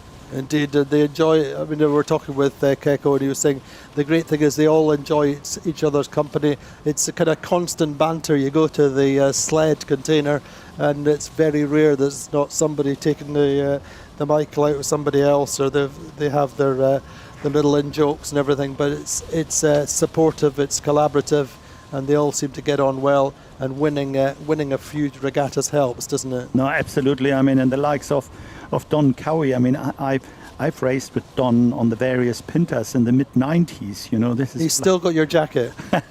That's true. That's true. That's what he told me. He had a jacket, and it was my name in it. So you must have pinched it. It's on Vinted now, I think. It's up for sale. No, but it's really. I mean, it's these guys. They are so solid, and they haven't changed over the decades. And it's just a wonderful thing to hang out with them, have a beer with them, and have a chat with them. And they're also humble and open, and it's just cool. I mean, also Murray Jones. I mean, He'd won the America's Cup several times, so you know, and he will not brag off about it because he's just good. You would be hard pressed to find a humbler America's Cup winner. Anyway, there we go. A 9-point margin for Takashi Akura's team here in Puerto Portal to Super Series Sailing Week. 9-point winning margin over Platoon Aviation, who are back. You have to say, Harmuller Spreer will be going home to Hamburg with a smile on his face. Most certainly. Are you sure? Are you sure? 100% sure. No, Harm will be happy. Harm will be very happy about this. I mean, it's well deserved in a way because he really had a bumpy year for various different reasons. He missed a couple of regattas and missed Jordi Calafat, and it was not the happiest of ships last year. Changed navigators with Juan Villa coming in, etc. But Platoon Aviation are in flight, in second, and Vasco, I think, as much as anything, will be loving just getting ahead of Terry Hutchison. Obviously, no way back. First regatta together in under the Dutch flag. Food for thought, Timmy. They didn't do much wrong and just carrying all the hallmarks of the quantum way of racing. Yeah, absolutely. That was just the whole way they executed each and every race was very much the stamp of Terry Hutchinson and Morgan Larson. You know, it was really like that's normally how they've been sailing with quantum, and then they had maybe a couple of mishaps, but they were always able to pull themselves up. 1/10 in the middle of the week is not too bad at all, but otherwise, you know, they're pretty solid, good scores. 365, finishing with a 4.365. Yep. That's pretty solid. Preveza then disappointing in the end for this final day. 21 points. Really is not what they needed on the last day, but flashes of brilliance, and they will be interesting to see how they get on in Puerto Cervo. Alkedo Vitamina, interesting. They got these. I mean, they started badly, then got these 2 wins, but otherwise, you know, there's plenty of room for improvement. I think one of my standouts for the week, though, has been Crioula, just super solid. I think they're a team to watch for the future. Yeah, I think so. I mean, they also. Of course, they had their ups and downs, but also they won a race. You know, it's really good. You know, it's just something. There's perspective there. Indeed, we're not going all the way through the leaderboard. Gladiator, obviously this week without Tony Langley. I'm sure Tony will be back fighting in Puerto Cervo, a place he loves, and we'll see how that goes. Alpha Plus. Food for thought. I mean, 8th is reasonable for them. They had some good races, but 10, 10, 11 in their scoreline is really what pulls them down into the second half of the fleet. Paprec finishing with a 2 and a 1, but then that 10, 12, 12. That's why they're in the lower half. Trinity Racing then, Timmy, you know, what could be your expectations coming in as a brand new team? There are flashes of brilliance, flashes of solid sailing. Yeah, I think. But you know, a brand new team, brand new owner who's done very little racing. You know, 10th is the only way is up. The only way is up, and I think they had some mishaps. They couldn't race one race, you know, because they had the problem with the main halyard, and today they were 3rd around the top mark and broke the kite. You know, so it's there is a lot of perspective, and I'm quite impressed with them really because. The way they're sailing the boat, I mean... They're very composed. Ed Bird tries to keep them out of trouble, what is the prime objective, but also they're fast, you know, they're quick. Yeah. And hats off to Joachim Sundberg, who hasn't done many races in his life, and apparently he can drive the boat pretty quick. It seems like he's got great concentration. Teasing Machine then in 11th, some ups and downs, but a first and a second in the week, finishing up 11th. They've got 3 boats behind them. Vayu led after the first day, but faded a little bit generally. Allegria, I think a work in progress for Allegria. New after guard. It's not easy to settle down at this level and start pulling in top 5 results. So again, work in progress. And Caballo Loco making triple figures, but these guys are having a ball. They're absolutely loving it. They've got great team spirit. And for their first ever regatta, again, the only way is up. Timmy, thank you so much for joining me this week. Celia, fantastic job on the water. Join us again. Celia, just a quick goodbye to you. Thank you very much for all your hard work on the water. Thank you, Andy. I've had an absolute blast. It's been amazing to be here this week.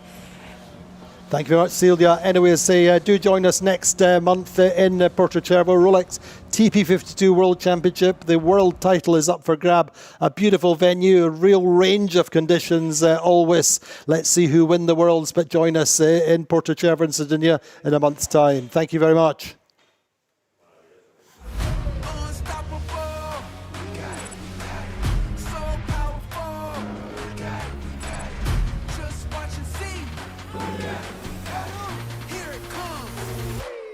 Energy.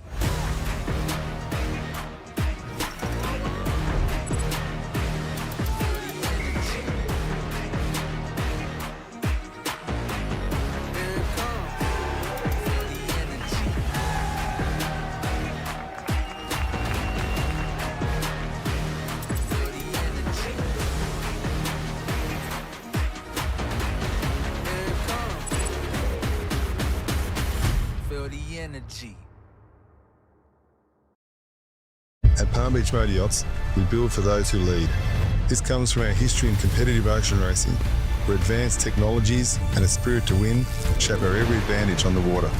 We carry those lessons into every motor yacht that we design and build, using efficient and balanced hulls to deliver performance that feels effortless. Paired with meticulous craftsmanship and engineering, it creates a quiet confidence you can sense the moment you take the helm. Palm Beach Motor Yachts, from ocean racing innovation to cruising perfection. Not the noise, but it's trickling in. Keep me guessing. I wonder if you know. World going round, I'm letting it spin. Light is coming down, and it colors your skin. I'ma take a drive to the unknown. 'Cause I wonder what it feels like.